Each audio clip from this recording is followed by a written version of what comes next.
There was a man named Elkanah who lived in Ramah in the region of Zuph in the hill country of Ephraim. He was the son of Jeroham, son of Elihu, son of Tohu, son of Zuph, of Ephraim. Elkanah had 2 wives, Hannah and Peninnah. Peninnah had children, but Hannah did not. Each year Elkanah would travel to Shiloh to worship and sacrifice to the Lord of Heaven's armies at the tabernacle. The priests of the Lord at that time were the 2 sons of Eli, Hophni and Phinehas. On the days Elkanah presented his sacrifice, he would give portions of the meat to Peninnah and each of her children. And though he loved Hannah, he would give her only one choice portion because the Lord had given her no children. So Peninnah would taunt Hannah and make fun of her because the Lord had kept her from having children. Year after year it was the same, Peninnah would taunt Hannah as they went to the tabernacle. Each time, Hannah would be reduced to tears and would not even eat. "Why are you crying, Hannah?" Elkanah would ask. "Why aren't you eating? Why be downhearted just because you have no children? You have me, isn't that better than having 10 sons?" Once after a sacrificial meal at Shiloh, Hannah got up and went to pray. Eli the priest was sitting at his customary place beside the entrance of the tabernacle. Hannah was in deep anguish, crying bitterly as she prayed to the Lord. And she made this vow, "O Lord of Heaven's armies, if you will look upon my sorrow and answer my prayer and give me a son, then I will give him back to you. He will be yours for his entire lifetime, and as a sign that he has been dedicated to the Lord, his hair will never be cut." As she was praying to the Lord, Eli watched her.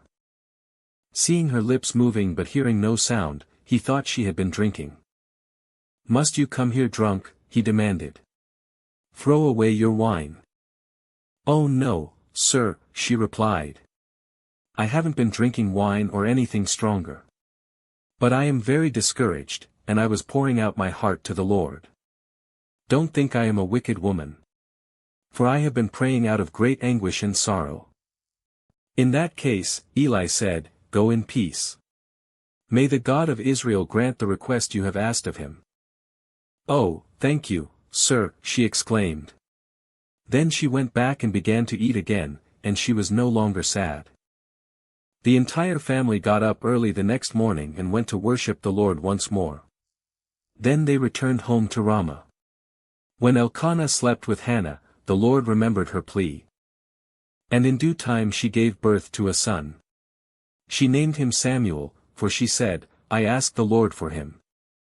The next year Elkanah and his family went on their annual trip to offer a sacrifice to the Lord and to keep his vow. But Hannah did not go. She told her husband, "Wait until the boy is weaned. Then I will take him to the tabernacle and leave him there with the Lord permanently." "Whatever you think is best," Elkanah agreed. "Stay here for now, and may the Lord help you keep your promise." So she stayed home and nursed the boy until he was weaned. When the child was weaned, Hannah took him to the tabernacle in Shiloh. They brought along a 3-year-old bull for the sacrifice and a basket of flour and some wine. After sacrificing the bull, they brought the boy to Eli. "Sir, do you remember me?" Hannah asked. "I am the very woman who stood here several years ago praying to the Lord. I asked the Lord to give me this boy, and he has granted my request. Now I am giving him to the Lord, and he will belong to the Lord his whole life." And they worshipped the Lord there. Then Hannah prayed, "My heart rejoices in the Lord. The Lord has made me strong. Now I have an answer for my enemies, I rejoice because you rescued me. No one is holy like the Lord. There is no one besides you, there is no rock like our God. Stop acting so proud and haughty. Don't speak with such arrogance. For the Lord is a God who knows what you have done, he will judge your actions. The bow of the mighty is now broken, and those who stumbled are now strong. Those who were well fed are now starving, and those who were starving are now full.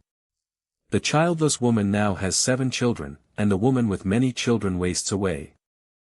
The Lord gives both death and life, he brings some down to the grave but raises others up. The Lord makes some poor and others rich, he brings some down and lifts others up. He lifts the poor from the dust and the needy from the garbage dump. He sets them among princes, placing them in seats of honor. For all the earth is the Lord's, and he has set the world in order. He will protect his faithful ones, but the wicked will disappear in darkness. No one will succeed by strength alone. Those who fight against the Lord will be shattered. He thunders against them from heaven, the Lord judges throughout the earth. He gives power to his king, he increases the strength of his anointed one. Then Elkanah returned home to Ramah without Samuel. And the boy served the Lord by assisting Eli the priest. Now the sons of Eli were scoundrels who had no respect for the Lord, or for their duties as priests. Whenever anyone offered a sacrifice, Eli's sons would send over a servant with a three-pronged fork. While the meat of the sacrificed animal was still boiling, the servant would stick the fork into the pot and demand that whatever it brought up be given to Eli's sons. All the Israelites who came to worship at Shiloh were treated this way. Sometimes the servant would come even before the animal's fat had been burned on the altar. He would demand raw meat before it had been boiled so that it could be used for roasting. The man offering the sacrifice might reply, "Take as much as you want, but the fat must be burned first." Then the servant would demand, "No, give it to me now, or I'll take it by force." So the sin of these young men was very serious in the Lord's sight, for they treated the Lord's offerings with contempt. But Samuel, though he was only a boy, served the Lord. He wore a linen garment like that of a priest.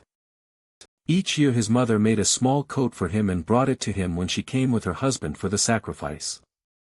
Before they returned home, Eli would bless Elkanah and his wife and say, "May the Lord give you other children to take the place of this one she gave to the Lord." And the Lord blessed Hannah, and she conceived and gave birth to 3 sons and 2 daughters. Meanwhile, Samuel grew up in the presence of the Lord. Now Eli was very old, but he was aware of what his sons were doing to the people of Israel. He knew, for instance, that his sons were seducing the young women who assisted at the entrance of the tabernacle. Eli said to them, "I have been hearing reports from all the people about the wicked things you are doing. Why do you keep sinning? You must stop, my sons. The reports I hear among the Lord's people are not good. If someone sins against another person, God can mediate for the guilty party. But if someone sins against the Lord, who can intercede?" But Eli's sons wouldn't listen to their father, for the Lord was already planning to put them to death. Meanwhile, the boy Samuel grew taller and grew in favor with the Lord and with the people. One day a man of God came to Eli and gave him this message from the Lord, "I revealed myself to your ancestors when they were Pharaoh's slaves in Egypt. I chose your ancestor Aaron from among all the tribes of Israel to be my priest, to offer sacrifices on my altar, to burn incense, and to wear the priestly vest as he served me. And I assigned the sacrificial offerings to you priests. So why do you scorn my sacrifices and offerings? Why do you give your sons more honor than you give me, for you and they have become fat from the best offerings of my people Israel? Therefore, the Lord, the God of Israel, says, I promised that your branch of the tribe of Levi would always be my priests. But I will honor those who honor me, and I will despise those who think lightly of me. The time is coming when I will put an end to your family, so it will no longer serve as my priests. All the members of your family will die before their time. None will reach old age. You will watch with envy as I pour out prosperity on the people of Israel. But no members of your family will ever live out their days. The few not cut off from serving at my altar will survive, but only so their eyes can go blind and their hearts break, and their children will die a violent death. And to prove that what I have said will come true, I will cause your 2 sons, Hophni and Phinehas, to die on the same day. Then I will raise up a faithful priest who will serve me and do what I desire.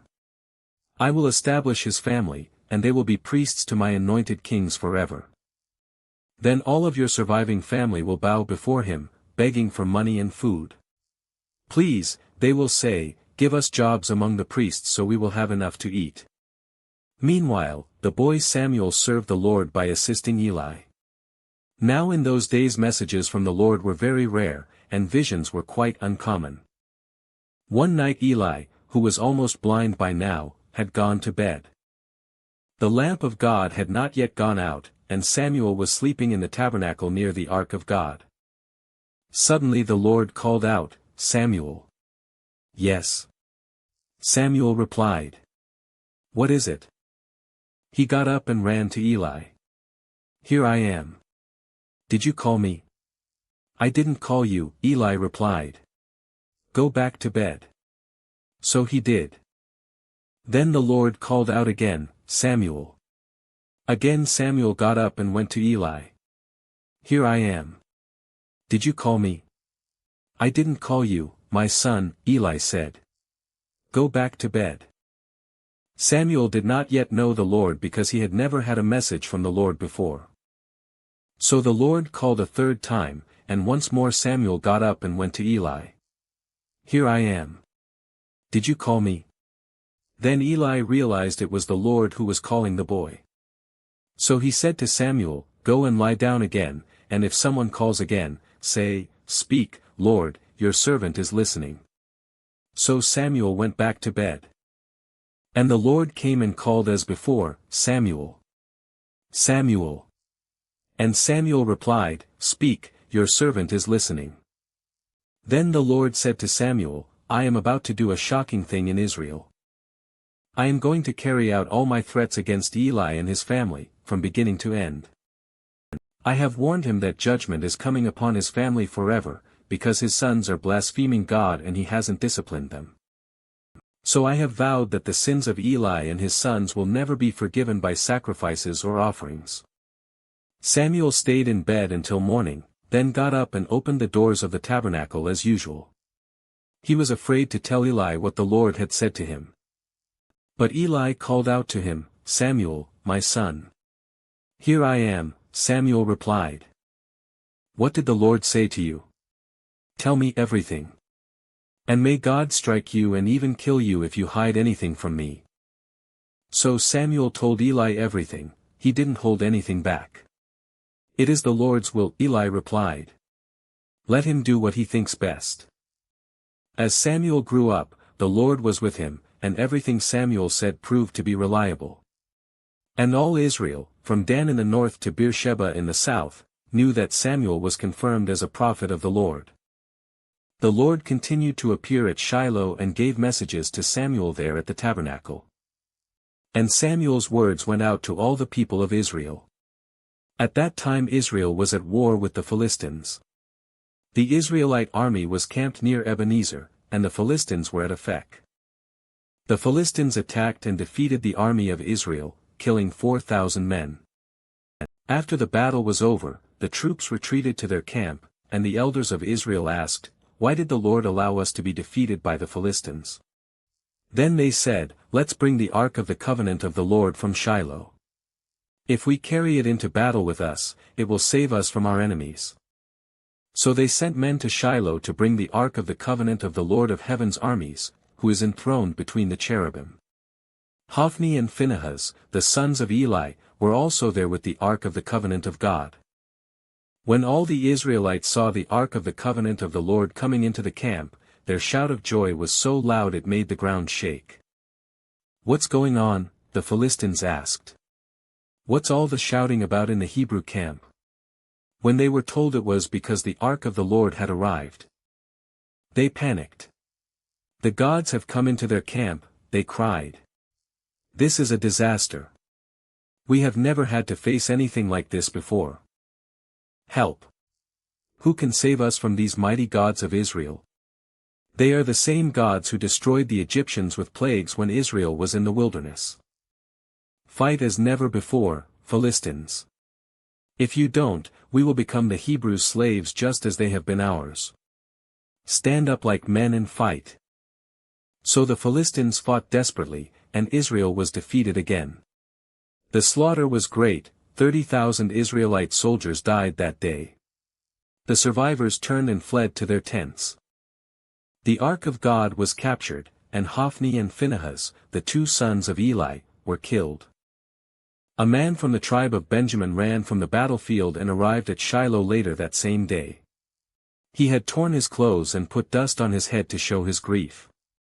Eli was waiting beside the road to hear the news of the battle, for his heart trembled for the safety of the ark of God. When the messenger arrived and told what had happened, an outcry resounded throughout the town. "What is all the noise about?" Eli asked. The messenger rushed over to Eli, who was 98 years old and blind. He said to Eli, "I have just come from the battlefield, I was there this very day." "What happened, my son?" Eli demanded. "Israel has been defeated by the Philistines," the messenger replied. "The people have been slaughtered, and your 2 sons, Hophni and Phinehas, were also killed. And the ark of God has been captured." When the messenger mentioned what had happened to the ark of God, Eli fell backward from his seat beside the gate. He broke his neck and died, for he was old and overweight. He had been Israel's judge for 40 years. Eli's daughter-in-law, the wife of Phinehas, was pregnant and near her time of delivery. When she heard that the ark of God had been captured and that her father-in-law and husband were dead, she went into labor and gave birth. She died in childbirth, but before she passed away the midwives tried to encourage her. "Don't be afraid," they said. "You have a baby boy." But she did not answer or pay attention to them. She named the child Ichabod, which means, "Where is the glory?" for she said, "Israel's glory is gone." She named him this because the ark of God had been captured and because her father-in-law and husband were dead. Then she said, "The glory has departed from Israel, for the ark of God has been captured." After the Philistines captured the ark of God, they took it from the battleground at Ebenezer to the town of Ashdod. They carried the ark of God into the temple of Dagon and placed it beside an idol of Dagon. But when the citizens of Ashdod went to see it the next morning, Dagon had fallen with his face to the ground in front of the ark of the Lord. So they took Dagon and put him in his place again. But the next morning the same thing happened, Dagon had fallen face down before the ark of the Lord again. This time his head and hands had broken off and were lying in the doorway. Only the trunk of his body was left intact. That is why to this day neither the priests of Dagon nor anyone who enters the temple of Dagon in Ashdod will step on its threshold. Then the Lord's heavy hand struck the people of Ashdod and the nearby villages with a plague of tumors. When the people realized what was happening, they cried out, "We can't keep the ark of the God of Israel here any longer. He is against us. We will all be destroyed along with Dagon, our God." So they called together the rulers of the Philistine towns and asked, "What should we do with the ark of the God of Israel?" The rulers discussed it and replied, "Move it to the town of Gath." So they moved the ark of the God of Israel to Gath. But when the ark arrived at Gath, the Lord's heavy hand fell on its men, young and old, he struck them with a plague of tumors, and there was a great panic.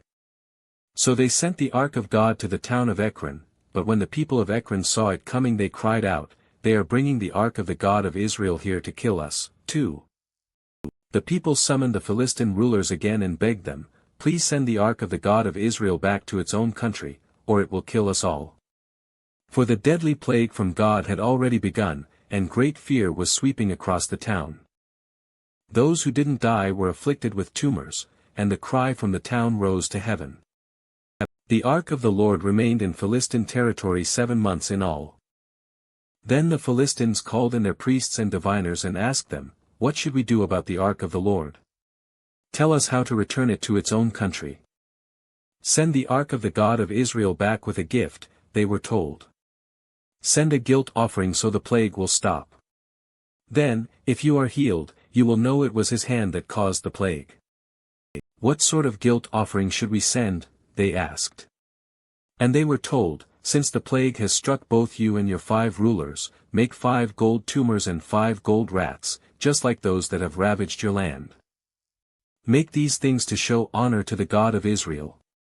Perhaps then he will stop afflicting you, your gods, and your land. Don't be stubborn and rebellious as Pharaoh and the Egyptians were." By the time God was finished with them, they were eager to let Israel go. "Now build a new cart, and find 2 cows that have just given birth to calves. Make sure the cows have never been yoked to a cart. Hitch the cows to the cart, but shut their calves away from them in a pen. Put the ark of the Lord on the cart, and beside it place a chest containing the gold rats and gold tumors you are sending as a guilt offering. Then let the cows go wherever they want. If they cross the border of our land and go to Beth-Shemesh, we will know it was the Lord who brought this great disaster upon us. If they don't, we will know it was not his hand that caused the plague. It came simply by chance. So these instructions were carried out. 2 cows were hitched to the cart, and their newborn calves were shut up in a pen. Then the ark of the Lord and the chest containing the gold rats and gold tumors were placed on the cart. And sure enough, without veering off in other directions, the cows went straight along the road toward Beth-Shemesh, lowing as they went. The Philistine rulers followed them as far as the border of Beth-Shemesh. The people of Beth-Shemesh were harvesting wheat in the valley, and when they saw the ark, they were overjoyed. The cart came into the field of a man named Joshua and stopped beside a large rock. So the people broke up the wood of the cart for a fire and killed the cows and sacrificed them to the Lord as a burnt offering.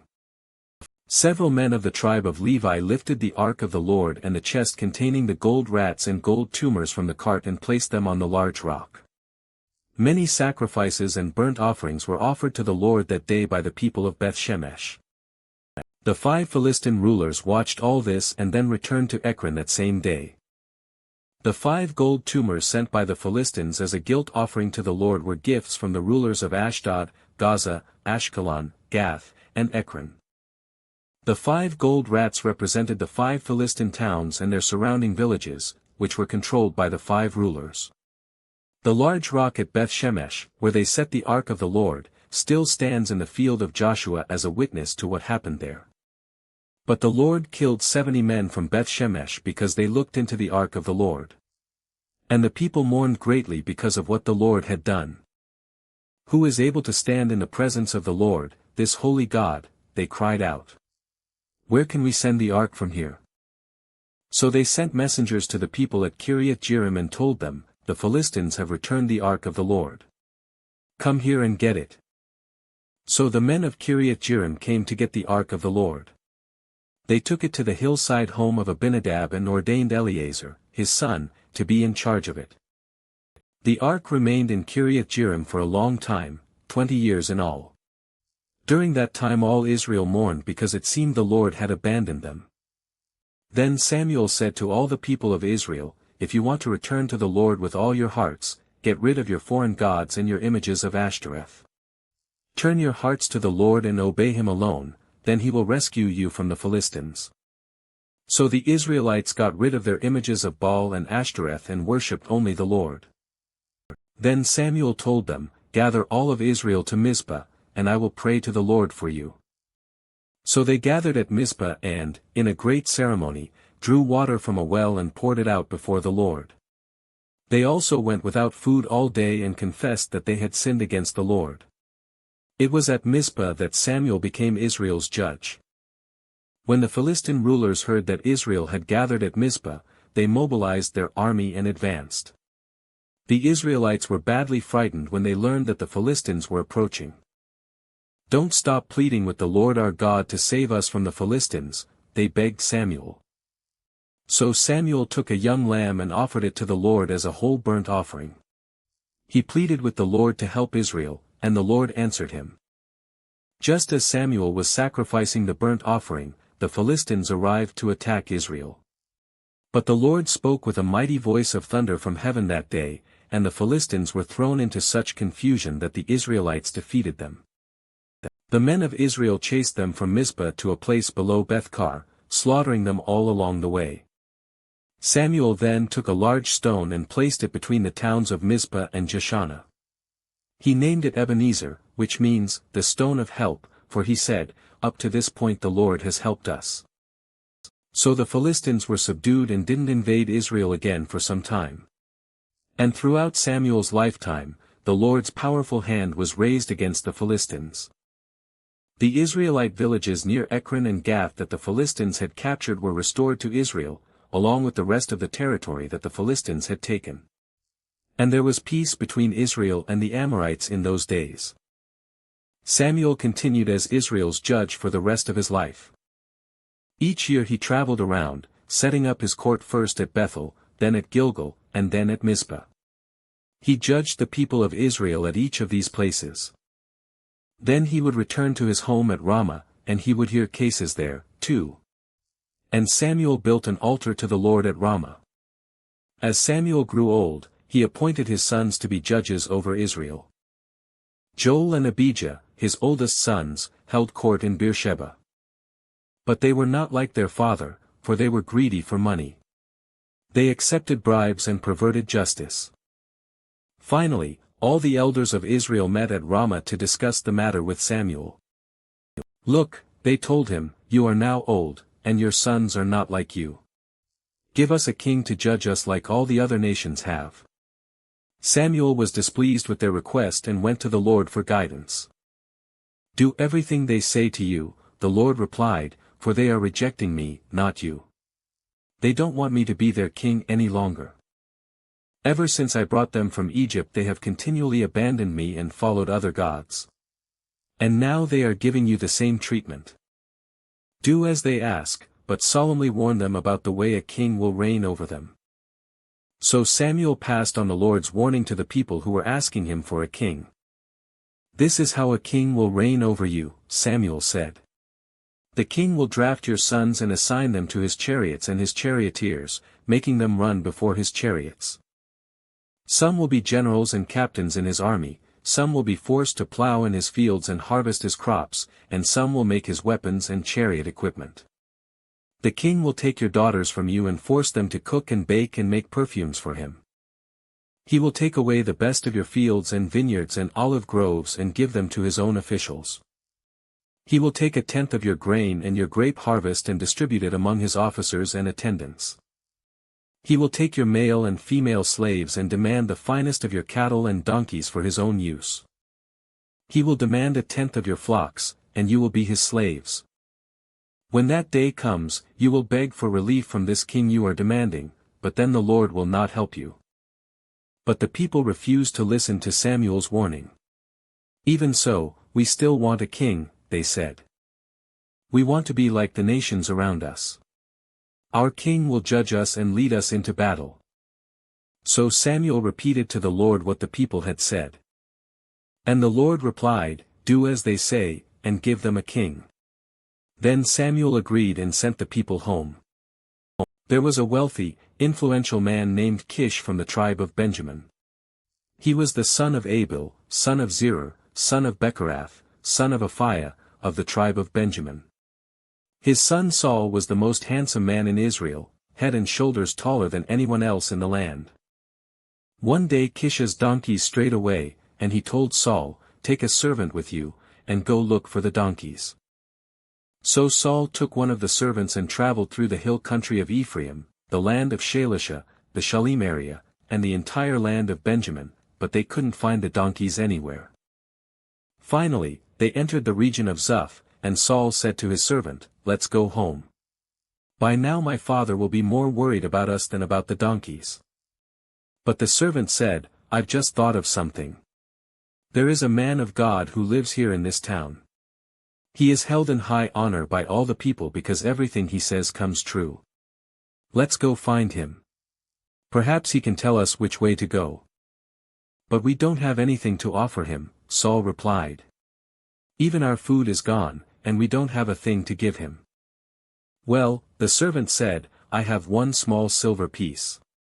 We can at least offer it to the man of God and see what happens.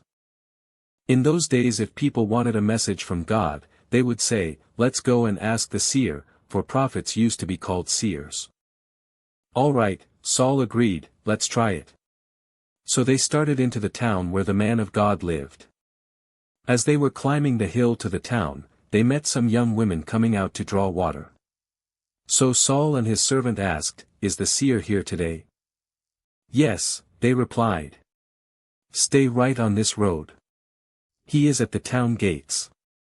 He has just arrived to take part in a public sacrifice up at the place of worship. Hurry and catch him before he goes up there to eat. The guests won't begin eating until he arrives to bless the food. So they entered the town, and as they passed through the gates, Samuel was coming out toward them to go up to the place of worship. Now the Lord had told Samuel the previous day. About this time tomorrow I will send you a man from the land of Benjamin. Anoint him to be the leader of my people, Israel. He will rescue them from the Philistines, for I have looked down on my people in mercy and have heard their cry. When Samuel saw Saul, the Lord said, "That's the man I told you about. He will rule my people." Just then Saul approached Samuel at the gateway and asked, "Can you please tell me where the seer's house is?" "I am the seer." Samuel replied. "Go up to the place of worship ahead of me. We will eat there together, and in the morning I'll tell you what you want to know and send you on your way. And don't worry about those donkeys that were lost 3 days ago, for they have been found. And I am here to tell you that you and your family are the focus of all Israel's hopes." Saul replied, "But I'm only from the tribe of Benjamin, the smallest tribe in Israel, and my family is the least important of all the families of that tribe. Why are you talking like this to me?" Then Samuel brought Saul and his servant into the hall and placed them at the head of the table, honoring them above the 30 special guests. Samuel then instructed the cook to bring Saul the finest cut of meat, the piece that had been set aside for the guest of honor. So the cook brought in the meat and placed it before Saul. "Go ahead and eat it," Samuel said. "I was saving it for you even before I invited these others." So Saul ate with Samuel that day. When they came down from the place of worship and returned to town, Samuel took Saul up to the roof of the house and prepared a bed for him there. At daybreak the next morning, Samuel called to Saul, "Get up. It's time you were on your way." So Saul got ready, and he and Samuel left the house together. When they reached the edge of town, Samuel told Saul to send his servant on ahead. After the servant was gone, Samuel said, "Stay here, for I have received a special message for you from God." Then Samuel took a flask of olive oil and poured it over Saul's head. He kissed Saul and said, "I am doing this because the Lord has appointed you to be the ruler over Israel, his special possession. When you leave me today, you will see 2 men beside Rachel's tomb at Zelzah, on the border of Benjamin. They will tell you that the donkeys have been found and that your father has stopped worrying about them and is now worried about you. He is asking, 'Have you seen my son?' When you get to the oak of Tabor, you will see 3 men coming toward you who are on their way to worship God at Bethel. One will be bringing 3 young goats, another will have 3 loaves of bread, and the third will be carrying a wineskin full of wine. They will greet you and offer you 2 of the loaves, which you are to accept. When you arrive at Gibeah of God, where the garrison of the Philistines is located, you will meet a band of prophets coming down from the place of worship. They will be playing a harp, a tambourine, a flute, and a lyre, and they will be prophesying. At that time the Spirit of the Lord will come powerfully upon you, and you will prophesy with them. You will be changed into a different person. After these signs take place, do what must be done, for God is with you. Then go down to Gilgal ahead of me. I will join you there to sacrifice burnt offerings and peace offerings. You must wait for 7 days until I arrive and give you further instructions." As Saul turned and started to leave, God gave him a new heart, and all Samuel's signs were fulfilled that day. When Saul and his servant arrived at Gibeah, they saw a group of prophets coming toward them. Then the Spirit of God came powerfully upon Saul, and he, too, began to prophesy. When those who knew Saul heard about it, they exclaimed, "What? Is even Saul a prophet? How did the son of Kish become a prophet?" And one of those standing there said, "Can anyone become a prophet, no matter who his father is?" So that is the origin of the saying, "Is even Saul a prophet?" When Saul had finished prophesying, he went up to the place of worship. "Where have you been?" Saul's uncle asked him and his servant. "We were looking for the donkeys," Saul replied, "but we couldn't find them. So we went to Samuel to ask him where they were." "Oh. And what did he say?" his uncle asked. "He told us that the donkeys had already been found," Saul replied. But Saul didn't tell his uncle what Samuel said about the kingdom. Later Samuel called all the people of Israel to meet before the Lord at Mizpah. And he said, "This is what the Lord, the God of Israel, has declared, I brought you from Egypt and rescued you from the Egyptians and from all of the nations that were oppressing you. But though I have rescued you from your misery and distress, you have rejected your God today and have said, No, we want a king instead. Now, therefore, present yourselves before the Lord by tribes and clans. So Samuel brought all the tribes of Israel before the Lord, and the tribe of Benjamin was chosen by lot. Then he brought each family of the tribe of Benjamin before the Lord, and the family of the Matrites was chosen. And finally Saul son of Kish was chosen from among them. But when they looked for him, he had disappeared. So they asked the Lord, Where is he? And the Lord replied, He is hiding among the baggage. So they found him and brought him out, and he stood head and shoulders above anyone else. Then Samuel said to all the people, This is the man the Lord has chosen as your king. No one in all Israel is like him. And all the people shouted, Long live the king. Then Samuel told the people what the rights and duties of a king were. He wrote them down on a scroll and placed it before the Lord. Then Samuel sent the people home again. When Saul returned to his home at Gibeah, a group of men whose hearts God had touched went with him.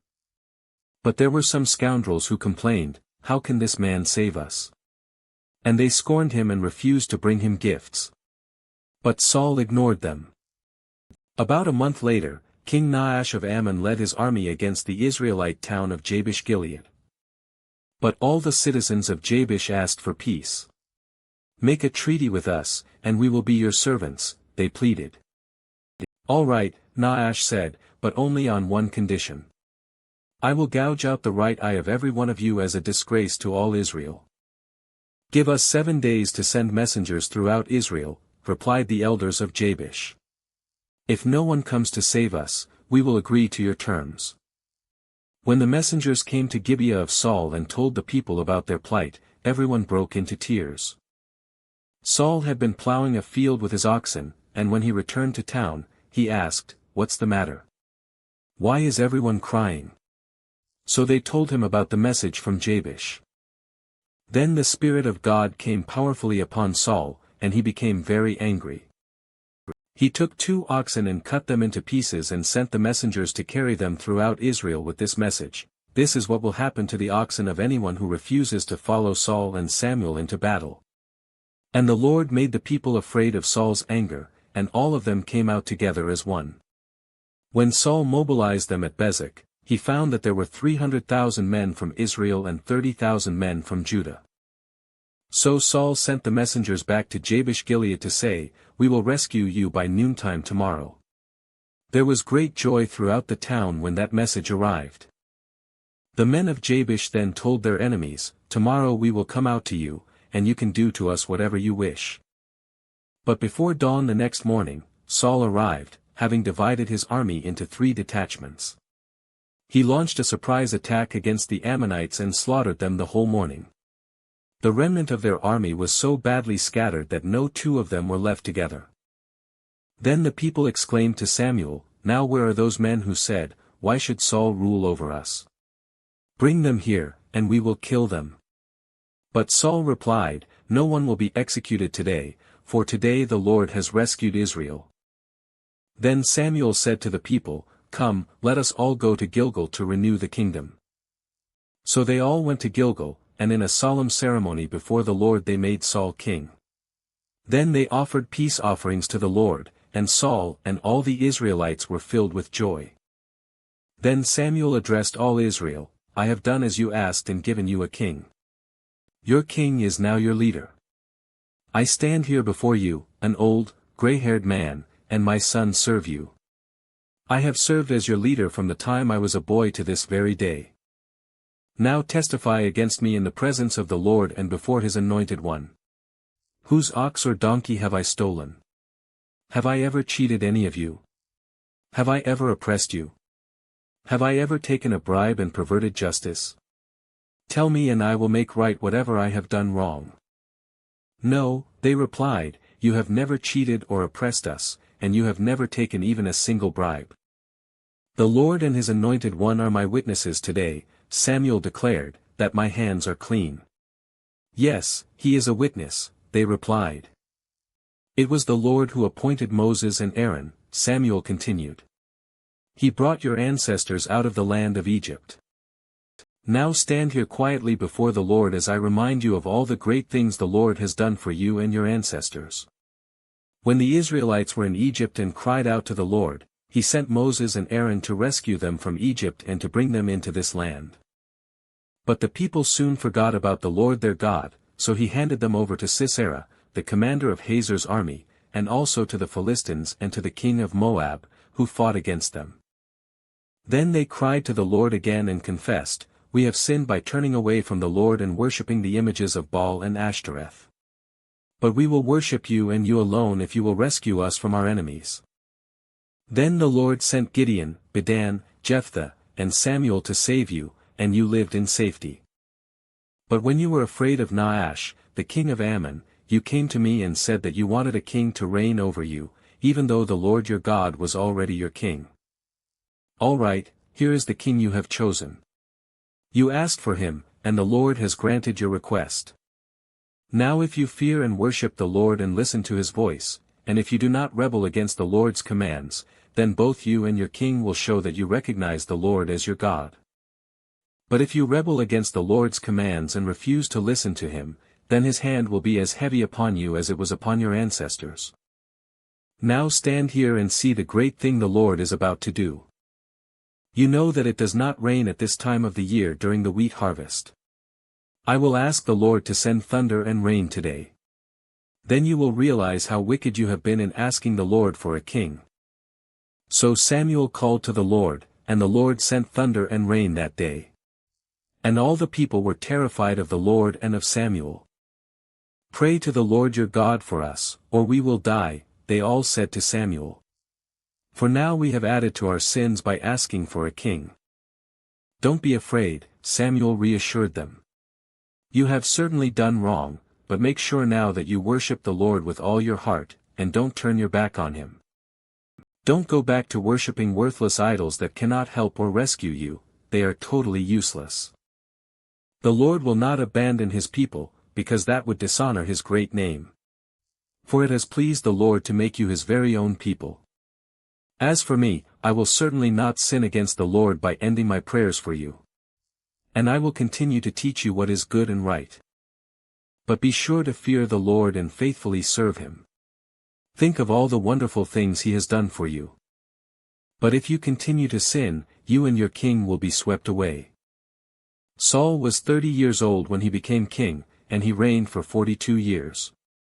Saul selected 3,000 special troops from the army of Israel and sent the rest of the men home. He took 2,000 of the chosen men with him to Michmash and the hill country of Bethel.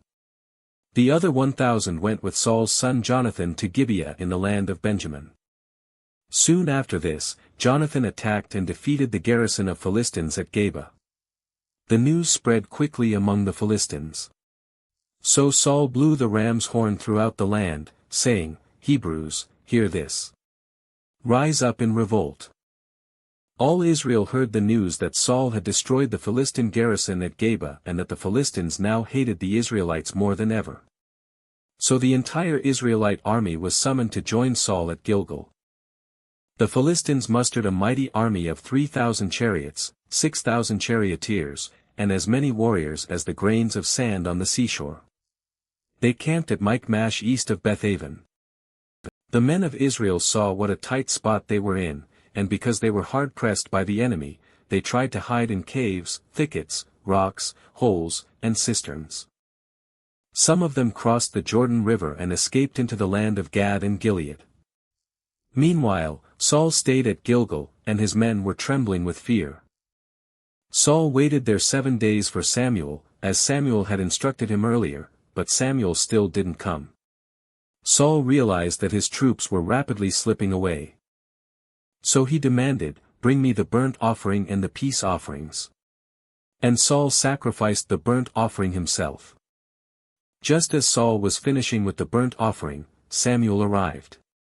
Saul went out to meet and welcome him. But Samuel said, "What is this you have done?" Saul replied, "I saw my men scattering from me, and you didn't arrive when you said you would, and the Philistines are at Michmash ready for battle. So I said, the Philistines are ready to march against us at Gilgal, and I haven't even asked for the Lord's help. So I felt compelled to offer the burnt offering myself before you came. How foolish! Samuel exclaimed. You have not kept the command the Lord your God gave you. Had you kept it, the Lord would have established your kingdom over Israel forever. But now your kingdom must end, for the Lord has sought out a man after his own heart. The Lord has already appointed him to be the leader of his people, because you have not kept the Lord's command. Samuel then left Gilgal and went on his way, but the rest of the troops went with Saul to meet the army. They went up from Gilgal to Gibeah in the land of Benjamin. When Saul counted the men who were still with him, he found only 600 were left. Saul and Jonathan and the troops with them were staying at Geba in the land of Benjamin. The Philistines set up their camp at Michmash. 3 raiding parties soon left the camp of the Philistines. One went north toward Ophrah in the land of Shul. Another went west to Beth-horon, and the third moved toward the border above the valley of Zeboim near the wilderness. There were no blacksmiths in the land of Israel in those days. The Philistines wouldn't allow them for fear they would make swords and spears for the Hebrews. So whenever the Israelites needed to sharpen their plowshares, picks, axes, or sickles, they had to take them to a Philistine blacksmith. The charges were as follows: 1/4 ounce of silver for sharpening a plowshare or a pick, and 1/8 ounce for sharpening an axe or making the point of an ox goad. So on the day of the battle none of the people of Israel had a sword or spear, except for Saul and Jonathan. The pass at Michmash had meanwhile been secured by a contingent of the Philistine army. One day Jonathan said to his armor-bearer, "Come on, let's go over to where the Philistines have their outpost." But Jonathan did not tell his father what he was doing. Meanwhile, Saul and his 600 men were camped on the outskirts of Gibeah, around the pomegranate tree at Migron. Among Saul's men was Ahijah the priest, who was wearing the ephod, the priestly vest. Ahijah was the son of Ichabod's brother Ahitub, son of Phinehas, son of Eli, the priest of the Lord who had served at Shiloh. No one realized that Jonathan had left the Israelite camp. To reach the Philistine outpost, Jonathan had to go down between 2 rocky cliffs that were called Bozez and Seneh. The cliff on the north was in front of Michmash, and the one on the south was in front of Geba. "Let's go across to the outpost of those pagans," Jonathan said to his armor-bearer. "Perhaps the Lord will help us, for nothing can hinder the Lord. He can win a battle whether he has many warriors or only a few." "Do what you think is best," the armor-bearer replied. "I'm with you completely, whatever you decide." "All right, then," Jonathan told him. "We will cross over and let them see us. If they say to us, 'Stay where you are or we'll kill you,' then we will stop and not go up to them. But if they say, 'Come on up and fight,' then we will go up. That will be the Lord's sign that he will help us defeat them." When the Philistines saw them coming, they shouted, "Look! The Hebrews are crawling out of their holes." Then the men from the outpost shouted to Jonathan, "Come on up here, and we'll teach you a lesson." "Come on, climb right behind me," Jonathan said to his armor-bearer, "for the Lord will help us defeat them." So they climbed up using both hands and feet, and the Philistines fell before Jonathan, and his armor-bearer killed those who came behind them. They killed some 20 men in all, and their bodies were scattered over about half an acre. Suddenly, panic broke out in the Philistine army, both in the camp and in the field, including even the outposts and raiding parties. And just then an earthquake struck, and everyone was terrified. Saul's lookouts in Gibeah of Benjamin saw a strange sight: the vast army of Philistines began to melt away in every direction. "Call the roll and find out who's missing," Saul ordered. And when they checked, they found that Jonathan and his armor-bearer were gone. Then Saul shouted to Ahijah, "Bring the ephod here." For at that time Ahijah was wearing the ephod in front of the Israelites. But while Saul was talking to the priest, the confusion in the Philistine camp grew louder and louder.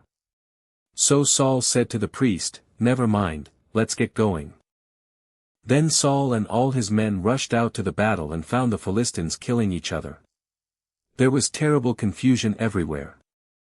Even the Hebrews who had previously gone over to the Philistine army revolted and joined in with Saul, Jonathan, and the rest of the Israelites. Likewise, the men of Israel who were hiding in the hill country of Ephraim joined the chase when they saw the Philistines running away. So the Lord saved Israel that day, and the battle continued to rage even beyond Bethaven. Now the men of Israel were pressed to exhaustion that day, because Saul had placed them under an oath, saying, "Let a curse fall on anyone who eats before evening, before I have full revenge on my enemies." So no one ate anything all day, even though they had all found honeycomb on the ground in the forest. They didn't dare touch the honey because they all feared the oath they had taken. But Jonathan had not heard his father's command, and he dipped the end of his stick into a piece of honeycomb and ate the honey. After he had eaten it, he felt refreshed. But one of the men saw him and said, "Your father made the army take a strict oath that anyone who eats food today will be cursed. That is why everyone is weary and faint. My father has made trouble for us all." Jonathan exclaimed. "A command like that only hurts us. See how refreshed I am now that I have eaten this little bit of honey."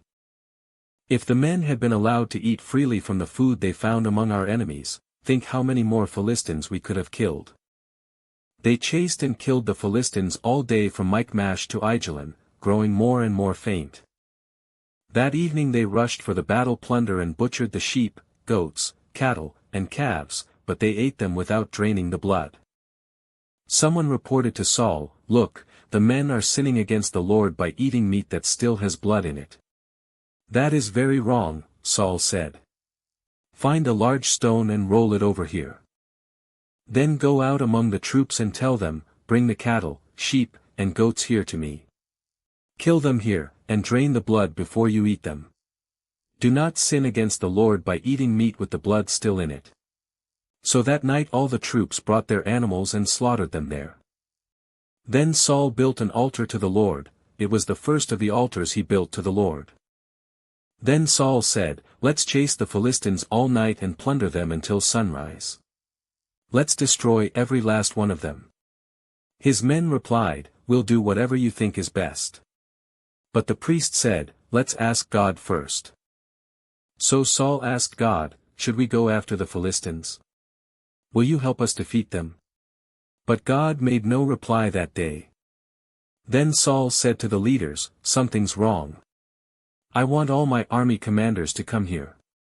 We must find out what sin was committed today. I vow by the name of the Lord who rescued Israel that the sinner will surely die, even if it is my own son Jonathan." But no one would tell him what the trouble was.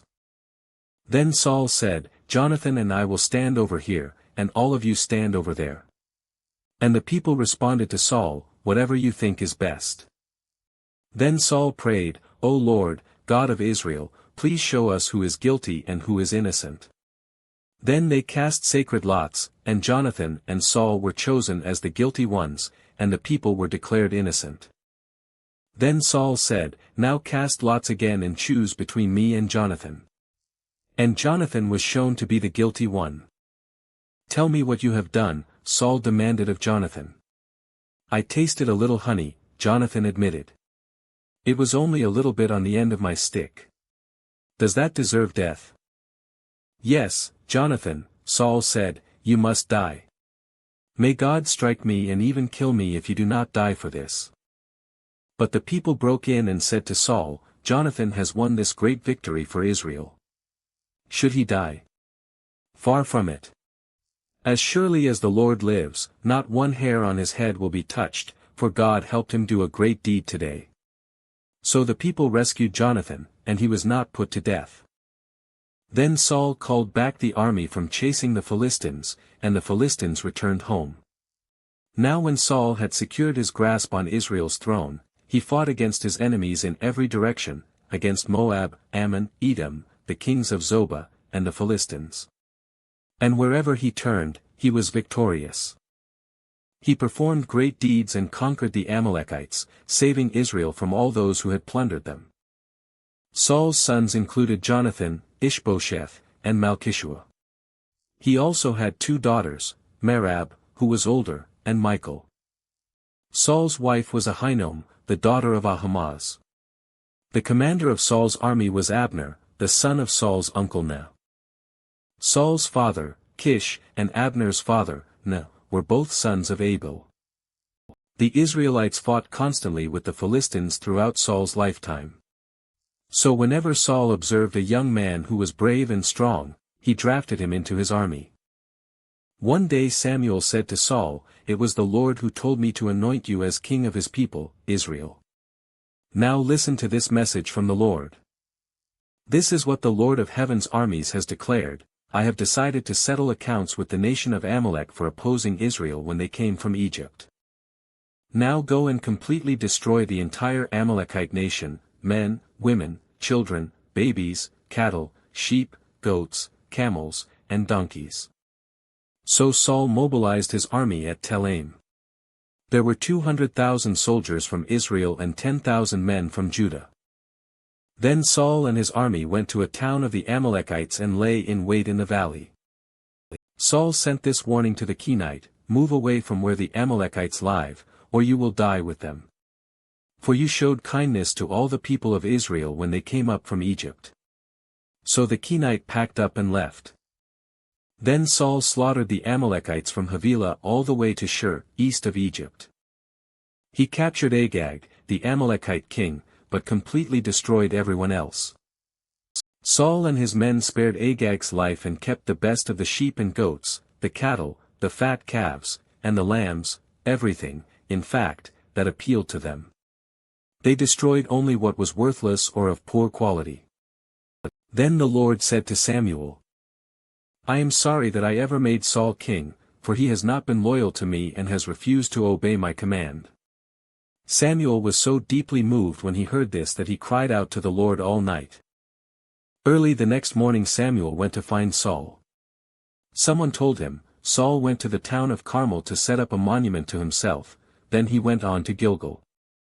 When Samuel finally found him, Saul greeted him cheerfully. "May the Lord bless you," he said. "I have carried out the Lord's command." "Then what is all the bleating of sheep and goats and the lowing of cattle I hear?" Samuel demanded. "It's true that the army spared the best of the sheep, goats, and cattle," Saul admitted. "But they are going to sacrifice them to the Lord your God. We have destroyed everything else." Then Samuel said to Saul, "Stop. Listen to what the Lord told me last night." "What did he tell you?" Saul asked. And Samuel told him, "Although you may think little of yourself, are you not the leader of the tribes of Israel? The Lord has anointed you king of Israel. And the Lord sent you on a mission and told you, 'Go and completely destroy the sinners, the Amalekites, until they are all dead.' Why haven't you obeyed the Lord? Why did you rush for the plunder and do what was evil in the Lord's sight?" "But I did obey the Lord," Saul insisted. "I carried out the mission he gave me. I brought back King Agag, but I destroyed everyone else. Then my troops brought in the best of the sheep, goats, cattle, and plunder to sacrifice to the Lord your God in Gilgal." But Samuel replied, "What is more pleasing to the Lord, your burnt offerings and sacrifices or your obedience to his voice? Listen. Obedience is better than sacrifice, and submission is better than offering the fat of rams. Rebellion is as sinful as witchcraft, and stubbornness as bad as worshipping idols. So because you have rejected the command of the Lord, he has rejected you as king." Then Saul admitted to Samuel, "Yes, I have sinned. I have disobeyed your instructions and the Lord's command, for I was afraid of the people and did what they demanded. But now, please forgive my sin and come back with me so that I may worship the Lord." But Samuel replied, "I will not go back with you. Since you have rejected the Lord's command, he has rejected you as king of Israel." As Samuel turned to go, Saul tried to hold him back and tore the hem of his robe. And Samuel said to him, "The Lord has torn the kingdom of Israel from you today and has given it to someone else, one who is better than you. And he who is the glory of Israel will not lie, nor will he change his mind, for he is not human that he should change his mind." Then Saul pleaded again, "I know I have sinned. But please, at least honor me before the elders of my people and before Israel by coming back with me so that I may worship the Lord your God." So Samuel finally agreed and went back with him, and Saul worshipped the Lord. Then Samuel said, "Bring King Agag to me." Agag arrived full of hope, for he thought, "Surely the worst is over, and I have been spared." But Samuel said, "As your sword has killed the sons of many mothers, now your mother will be childless." And Samuel cut Agag to pieces before the Lord at Gilgal. Then Samuel went home to Ramah, and Saul returned to his house at Gibeah of Saul. Samuel never went to meet with Saul again, but he mourned constantly for him. And the Lord was sorry he had ever made Saul king of Israel. Now the Lord said to Samuel, "You have mourned long enough for Saul. I have rejected him as king of Israel, so fill your flask with olive oil and go to Bethlehem. Find a man named Jesse who lives there, for I have selected one of his sons to be my king." But Samuel asked, "How can I do that? If Saul hears about it, he will kill me." "Take a heifer with you," the Lord replied, "and say that you have come to make a sacrifice to the Lord. Invite Jesse to the sacrifice, and I will show you which of his sons to anoint for me." So Samuel did as the Lord instructed. When he arrived at Bethlehem, the elders of the town came trembling to meet him. "What's wrong?" they asked. "Do you come in peace?" "Yes," Samuel replied. "I have come to sacrifice to the Lord. Purify yourselves and come with me to the sacrifice." Then Samuel performed the purification rite for Jesse and his sons and invited them to the sacrifice, too. When they arrived, Samuel took one look at Eliab and thought, "Surely this is the Lord's anointed." But the Lord said to Samuel, "Don't judge by his appearance or height, for I have rejected him. The Lord doesn't see things the way you see them. People judge by outward appearance, but the Lord looks at the heart." Then Jesse told his son Abinadab to step forward and walk in front of Samuel. But Samuel said, "This is not the one the Lord has chosen." Next Jesse summoned Shemaiah, but Samuel said, "Neither is this the one the Lord has chosen." In the same way all 7 of Jesse's sons were presented to Samuel. But Samuel said to Jesse, "The Lord has not chosen any of these." Then Samuel asked, "Are these all the sons you have?" "There is still the youngest," Jesse replied. "But he's out in the fields watching the sheep and goats." "Send for him at once," Samuel said. "We will not sit down to eat until he arrives." So Jesse sent for him. He was dark and handsome, with beautiful eyes. And the Lord said, "This is the one, anoint him." So as David stood there among his brothers, Samuel took the flask of olive oil he had brought and anointed David with the oil. And the Spirit of the Lord came powerfully upon David from that day on. Then Samuel returned to Ramah. Now the Spirit of the Lord had left Saul, and the Lord sent a tormenting spirit that filled him with depression and fear. Some of Saul's servants said to him, "A tormenting spirit from God is troubling you. Let us find a good musician to play the harp whenever the tormenting spirit troubles you. He will play soothing music, and you will soon be well again." "All right," Saul said. "Find me someone who plays well, and bring him here." One of the servants said to Saul, "One of Jesse's sons from Bethlehem is a talented harp player. Not only that, he is a brave warrior, a man of war, and has good judgment. He is also a fine-looking young man, and the Lord is with him." So Saul sent messengers to Jesse to say, "Send me your son David, the shepherd." Jesse responded by sending David to Saul, along with a young goat, a donkey loaded with bread, and a wineskin full of wine. So David went to Saul and began serving him. Saul loved David very much, and David became his armor-bearer. Then Saul sent word to Jesse asking, "Please let David remain in my service, for I am very pleased with him." And whenever the tormenting spirit from God troubled Saul, David would play the harp.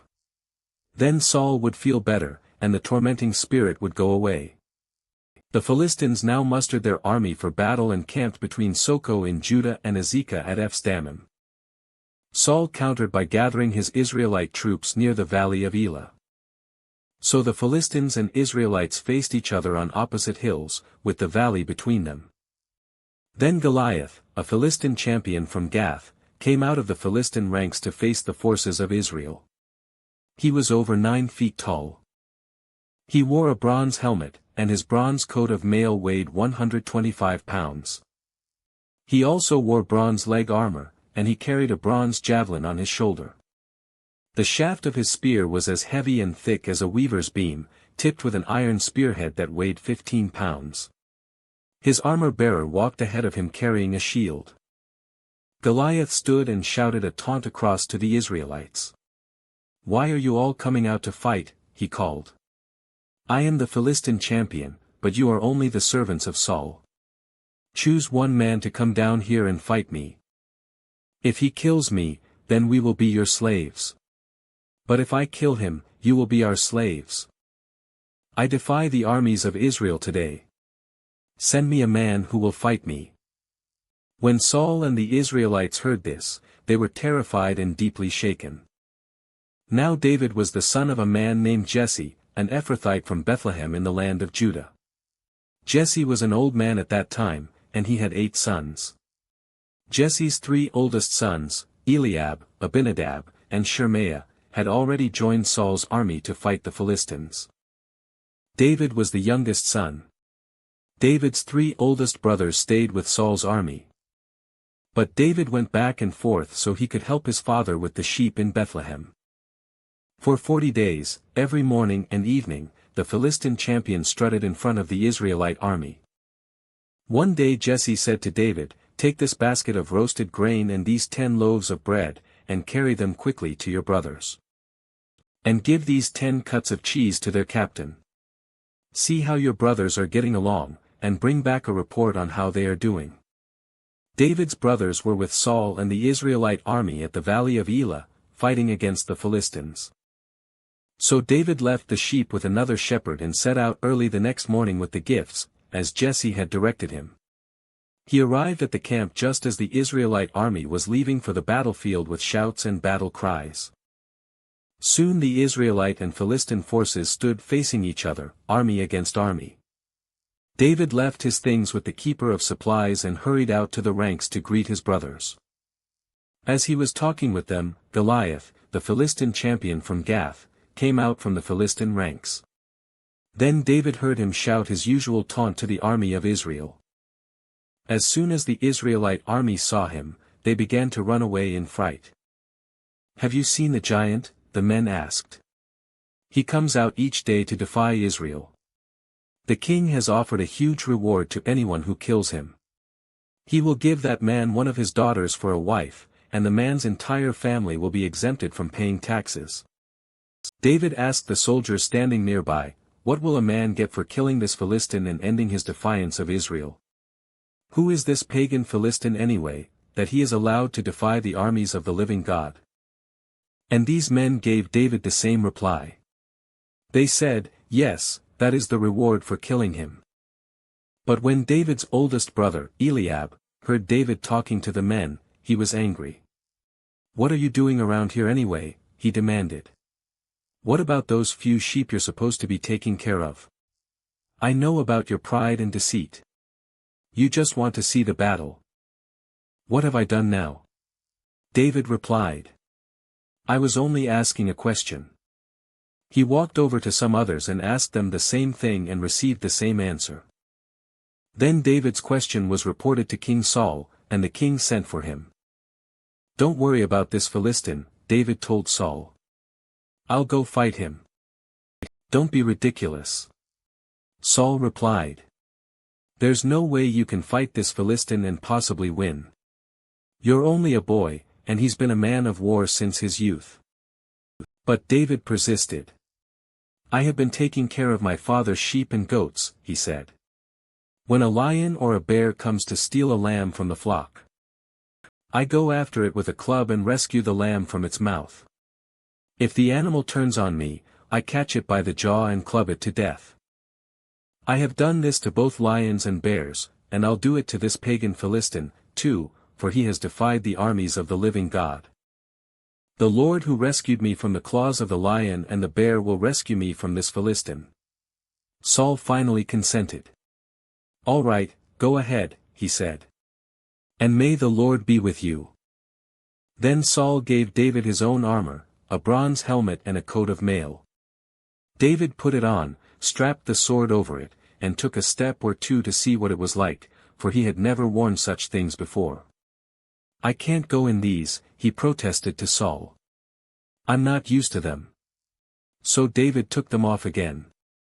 He picked up 5 smooth stones from a stream and put them into his shepherd's bag. Then, armed only with his shepherd's staff and sling, he started across the valley to fight the Philistine. Goliath walked out toward David with his shield-bearer ahead of him, sneering in contempt at this ruddy-faced boy. "Am I a dog," he roared at David, "that you come at me with a stick?" And he cursed David by the names of his gods. "Come over here, and I'll give your flesh to the birds and wild animals," Goliath yelled. David replied to the Philistine, "You come to me with sword, spear, and javelin, but I come to you in the name of the Lord of heaven's armies, the God of the armies of Israel, whom you have defied. Today the Lord will conquer you, and I will kill you and cut off your head. And then I will give the dead bodies of your men to the birds and wild animals, and the whole world will know that there is a God in Israel. And everyone assembled here will know that the Lord rescues his people, but not with sword and spear. This is the Lord's battle, and he will give you to us." As Goliath moved closer to attack, David quickly ran out to meet him. Reaching into his shepherd's bag and taking out a stone, he hurled it with his sling and hit the Philistine in the forehead. The stone sank in, and Goliath stumbled and fell face down on the ground. So David triumphed over the Philistine with only a sling and a stone, for he had no sword. Then David ran over and pulled Goliath's sword from its sheath. David used it to kill him and cut off his head. When the Philistines saw that their champion was dead, they turned and ran. Then the men of Israel and Judah gave a great shout of triumph and rushed after the Philistines, chasing them as far as Gath and the gates of Ekron. The bodies of the dead and wounded Philistines were strewn all along the road from Shaaraim, as far as Gath and Ekron. Then the Israelite army returned and plundered the deserted Philistine camp. David took the Philistine's head to Jerusalem, but he stored the man's armor in his own tent. As Saul watched David go out to fight the Philistine, he asked Abner, the commander of his army, "Abner, whose son is this young man?" "I really don't know," Abner declared. "Well, find out who he is," the king told him. As soon as David returned from killing Goliath, Abner brought him to Saul with the Philistine's head still in his hand. "Tell me about your father, young man," Saul said. And David replied, "His name is Jesse, and we live in Bethlehem." After David had finished talking with Saul, he met Jonathan, the king's son. There was an immediate bond between them, for Jonathan loved David. From that day on Saul kept David with him and wouldn't let him return home. And Jonathan made a solemn pact with David, because he loved him as he loved himself. Jonathan sealed the pact by taking off his robe and giving it to David, together with his tunic, sword, bow, and belt. Whatever Saul asked David to do, David did it successfully. So Saul made him a commander over the men of war, an appointment that was welcomed by the people and Saul's officers alike. When the victorious Israelite army was returning home after David had killed the Philistine, women from all the towns of Israel came out to meet King Saul. They sang and danced for joy with tambourines and cymbals. This was their song: "Saul has killed his thousands, and David his 10,000s. This made Saul very angry. "What's this?" he said. "They credit David with 10,000s and me with only thousands. Next they'll be making him their king." So from that time on Saul kept a jealous eye on David. The very next day a tormenting spirit from God overwhelmed Saul, and he began to rave in his house like a madman. David was playing the harp, as he did each day. But Saul had a spear in his hand. And he suddenly hurled it at David, intending to pin him to the wall. But David escaped him twice. Saul was then afraid of David, for the Lord was with David and had turned away from Saul. Finally, Saul sent him away and appointed him commander over 1,000 men, and David faithfully led his troops into battle. David continued to succeed in everything he did, for the Lord was with him. When Saul recognized this, he became even more afraid of him. But all Israel and Judah loved David because he was so successful at leading his troops into battle. One day Saul said to David, "I am ready to give you my older daughter, Merab, as your wife. But first you must prove yourself to be a real warrior by fighting the Lord's battles." For Saul thought, "I'll send him out against the Philistines and let them kill him rather than doing it myself. Who am I, and what is my family in Israel that I should be the king's son-in-law?" David exclaimed, "My father's family is nothing." So when the time came for Saul to give his daughter Merab in marriage to David, he gave her instead to Adriel, a man from Meholah. In the meantime, Saul's daughter Michal had fallen in love with David, and Saul was delighted when he heard about it. "Here's another chance to see him killed by the Philistines," Saul said to himself. But to David he said, "Today you have a second chance to become my son-in-law." Then Saul told his men to say to David, "The king really likes you, and so do we. Why don't you accept the king's offer and become his son-in-law?" When Saul's men said these things to David, he replied, "How can a poor man from a humble family afford the bride price for the daughter of a king?" When Saul's men reported this back to the king, he told them, "Tell David that all I want for the bride price is 100 Philistine foreskins. Vengeance on my enemies is all I really want." But what Saul had in mind was that David would be killed in the fight. David was delighted to accept the offer. Before the time limit expired, he and his men went out and killed 200 Philistines. Then David fulfilled the king's requirement by presenting all their foreskins to him. So Saul gave his daughter Michal to David to be his wife. When Saul realized that the Lord was with David and how much his daughter Michal loved him, Saul became even more afraid of him, and he remained David's enemy for the rest of his life. Every time the commanders of the Philistines attacked, David was more successful against them than all the rest of Saul's officers. So David's name became very famous. Saul now urged his servants and his son Jonathan to assassinate David. But Jonathan, because of his strong affection for David, told him what his father was planning. Tomorrow morning, he warned him, "You must find a hiding place out in the fields. I'll ask my father to go out there with me, and I'll talk to him about you. Then I'll tell you everything I can find out." The next morning Jonathan spoke with his father about David, saying many good things about him. "The king must not sin against his servant David," Jonathan said. "He's never done anything to harm you. He has always helped you in any way he could. Have you forgotten about the time he risked his life to kill the Philistine giant and how the Lord brought a great victory to all Israel as a result? You were certainly happy about it then. Why should you murder an innocent man like David? There is no reason for it at all." So Saul listened to Jonathan and vowed, "As surely as the Lord lives, David will not be killed." Afterward Jonathan called David and told him what had happened. Then he brought David to Saul, and David served in the court as before. War broke out again after that, and David led his troops against the Philistines. He attacked them with such fury that they all ran away.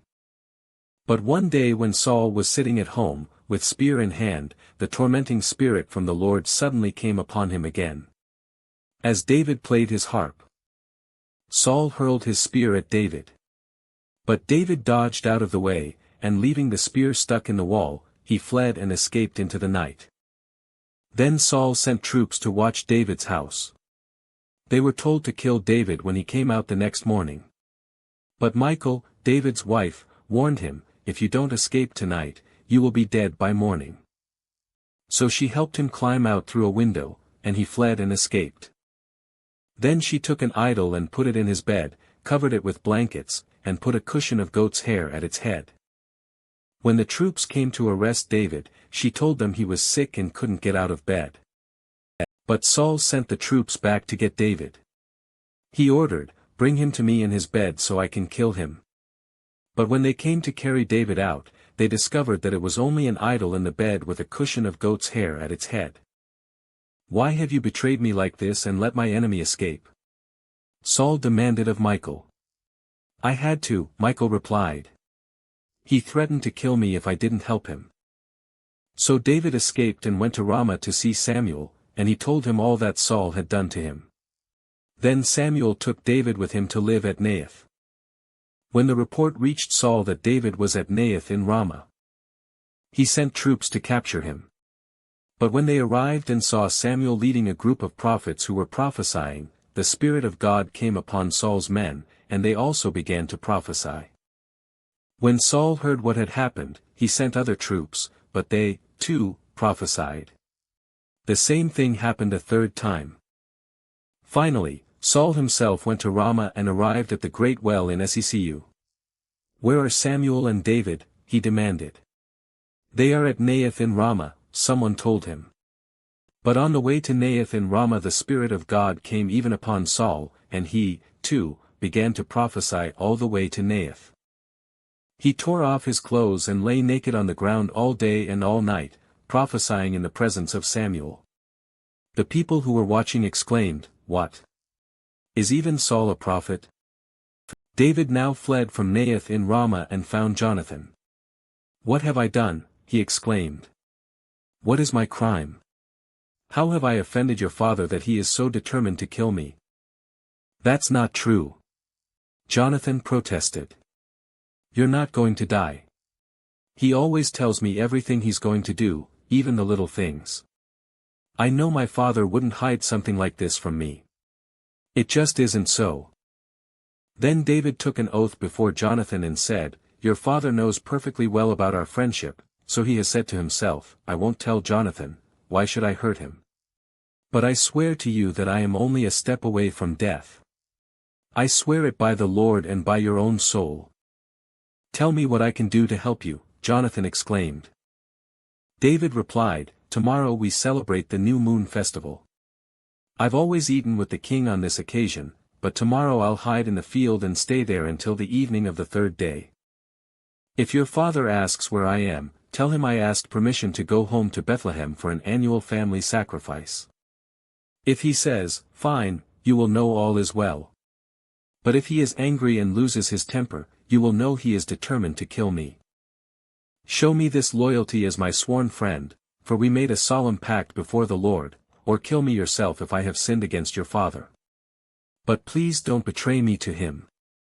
"Never," Jonathan exclaimed.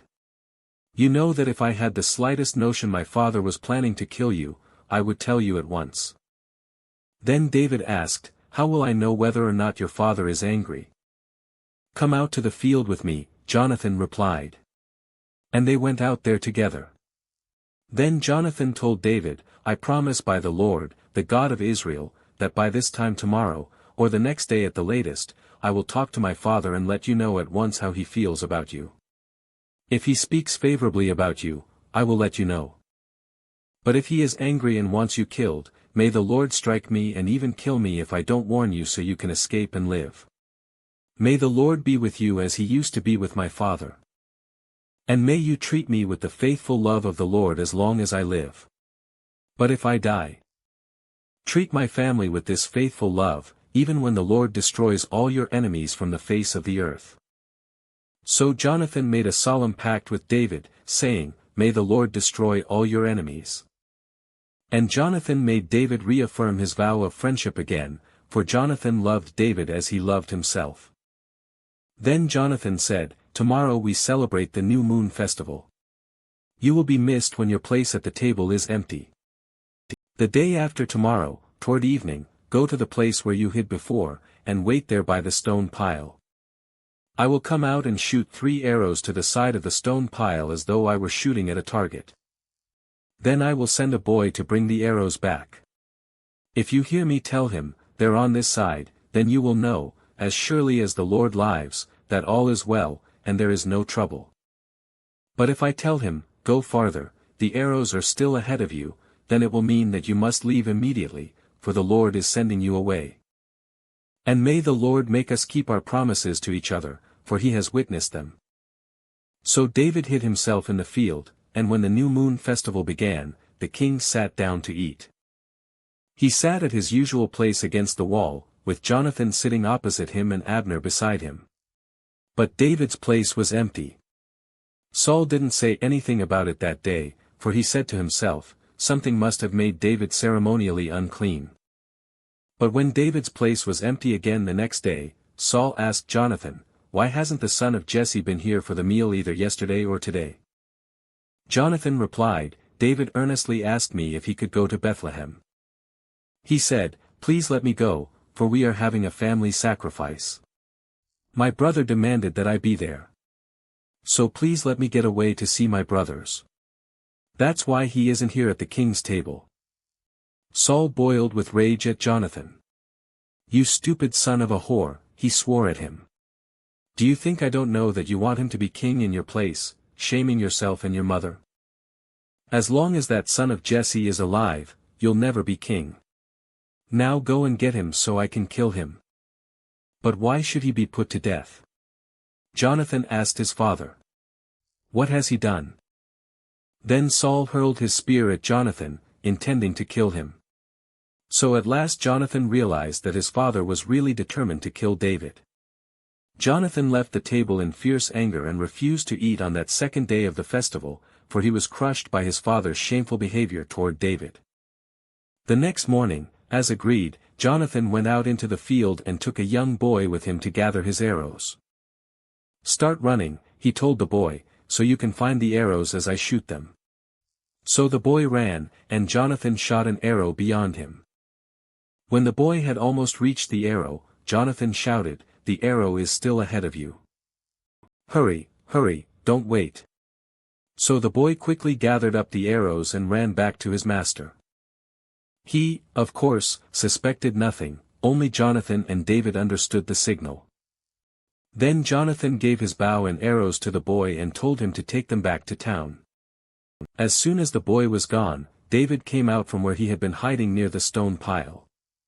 Then David bowed 3 times to Jonathan with his face to the ground. Both of them were in tears as they embraced each other and said goodbye, especially David. At last Jonathan said to David, "Go in peace, for we have sworn loyalty to each other in the Lord's name. The Lord is the witness of a bond between us and our children forever." Then David left, and Jonathan returned to the town. David went to the town of Nob to see Ahimelech the priest. Ahimelech trembled when he saw him. "Why are you alone?" he asked. "Why is no one with you?" "The king has sent me on a private matter," David said. "He told me not to tell anyone why I am here. I have told my men where to meet me later. Now, what is there to eat? Give me 5 loaves of bread or anything else you have." "We don't have any regular bread," the priest replied. "But there is the holy bread, which you can have if your young men have not slept with any women recently." "Don't worry," David replied. "I never allow my men to be with women when we are on a campaign. And since they stay clean even on ordinary trips, how much more on this one?" Since there was no other food available, the priest gave him the holy bread, the bread of the presence that was placed before the Lord in the tabernacle. It had just been replaced that day with fresh bread. Now Doeg the Edomite, Saul's chief herdsman, was there that day, having been detained before the Lord. David asked Ahimelech, "Do you have a spear or sword? The king's business was so urgent that I didn't even have time to grab a weapon." "I only have the sword of Goliath the Philistine, whom you killed in the valley of Elah," the priest replied. "It is wrapped in a cloth behind the ephod. Take that if you want it, for there is nothing else here." "There is nothing like it," David replied. "Give it to me." So David escaped from Saul and went to King Achish of Gath. But the officers of Achish were unhappy about his being there. "Isn't this David, the king of the land?" they asked. "Isn't he the one the people honor with dances, singing, 'Saul has killed his thousands, and David his 10,000s'? David heard these comments and was very afraid of what King Achish of Gath might do to him. So he pretended to be insane, scratching on doors and drooling down his beard. Finally, King Achish said to his men, must you bring me a madman? We already have enough of them around here. Why should I let someone like this be my guest?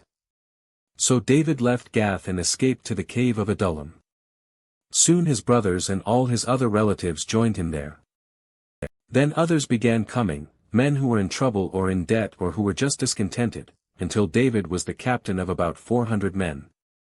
Later David went to Mizpeh in Moab, where he asked the king, "Please allow my father and mother to live here with you until I know what God is going to do for me." So David's parents stayed in Moab with the king during the entire time David was living in his stronghold. One day the prophet Gad told David, "Leave the stronghold and return to the land of Judah." So David went to the forest of Hereth. The news of his arrival in Judah soon reached Saul. At the time, the king was sitting beneath the tamarisk tree on the hill at Gibeah, holding his spear and surrounded by his officers. "Listen here, you men of Benjamin," Saul shouted to his officers when he heard the news. "Has that son of Jesse promised every one of you fields and vineyards? Has he promised to make you all generals and captains in his army? Is that why you have conspired against me? For not one of you told me when my own son made a solemn pact with the son of Jesse. You're not even sorry for me. Think of it. My own son, encouraging him to kill me, as he is trying to do this very day." Then Doeg the Edomite, who was standing there with Saul's men, spoke up. "When I was at Nob," he said, "I saw the son of Jesse talking to the priest, Ahimelech son of Ahitub. Ahimelech consulted the Lord for him. Then he gave him food and the sword of Goliath the Philistine." King Saul immediately sent for Ahimelech and all his family, who served as priests at Nob.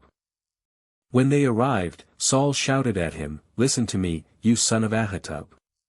"What is it, my king?" Ahimelech asked. "Why have you and the son of Jesse conspired against me?" Saul demanded. "Why did you give him food and a sword? Why have you consulted God for him? Why have you encouraged him to kill me, as he is trying to do this very day?" "But sir," Ahimelech replied, "is anyone among all your servants as faithful as David, your son-in-law? Why, he is the captain of your bodyguard and a highly honored member of your household." This was certainly not the first time I had consulted God for him. May the king not accuse me and my family in this matter, for I knew nothing at all of any plot against you. "You will surely die, Ahimelech, along with your entire family," the king shouted. And he ordered his bodyguards, "Kill these priests of the Lord, for they are allies and conspirators with David. They knew he was running away from me, but they didn't tell me." But Saul's men refused to kill the Lord's priests. Then the king said to Doeg, "You do it." So Doeg the Edomite turned on them and killed them that day, 85 priests in all, still wearing their priestly garments. Then he went to Nob, the town of the priests, and killed the priests' families, men and women, children and babies, and all the cattle, donkeys, sheep, and goats. Only Abiathar, one of the sons of Ahimelech, escaped and fled to David. When he told David that Saul had killed the priests of the Lord, David exclaimed, "I knew it. When I saw Doeg the Edomite there that day, I knew he was sure to tell Saul. Now I have caused the death of all your father's family. Stay here with me, and don't be afraid. I will protect you with my own life, for the same person wants to kill us both." One day news came to David that the Philistines were at Keilah stealing grain from the threshing floors. David asked the Lord, "Should I go and attack them?" "Yes, go and save Keilah," the Lord told him. But David's men said, "We're afraid even here in Judah.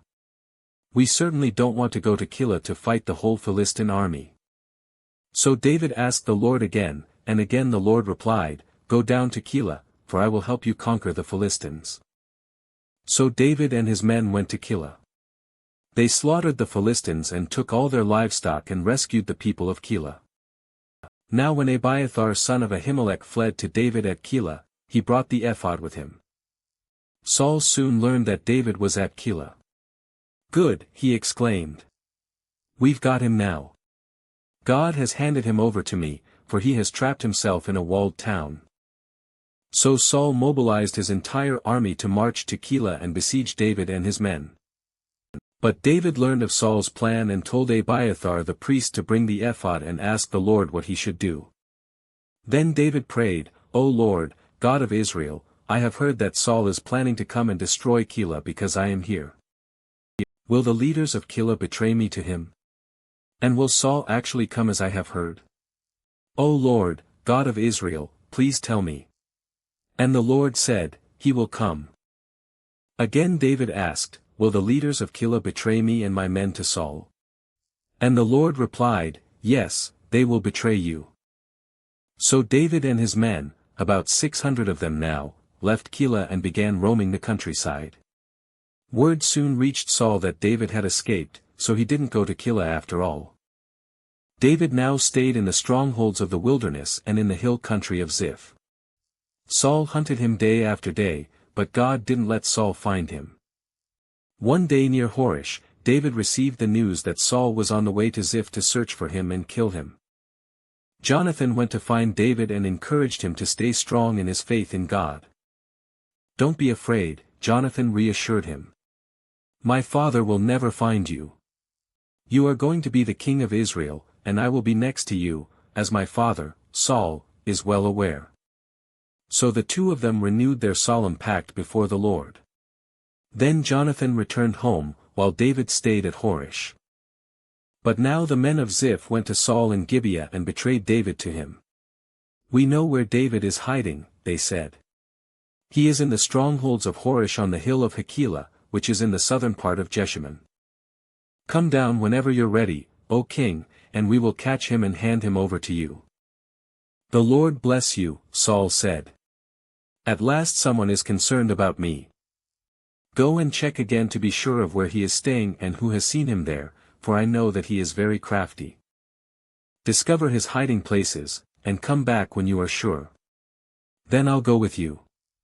And if he is in the area at all, I'll track him down, even if I have to search every hiding place in Judah. So the men of Ziph returned home ahead of Saul. Meanwhile, David and his men had moved into the wilderness of Maon in the Arabah valley south of Jeshimon. When David heard that Saul and his men were searching for him, he went even farther into the wilderness to the great rock, and he remained there in the wilderness of Maon. But Saul kept after him in the wilderness. Saul and David were now on opposite sides of a mountain. Just as Saul and his men began to close in on David and his men, an urgent message reached Saul that the Philistines were raiding Israel again.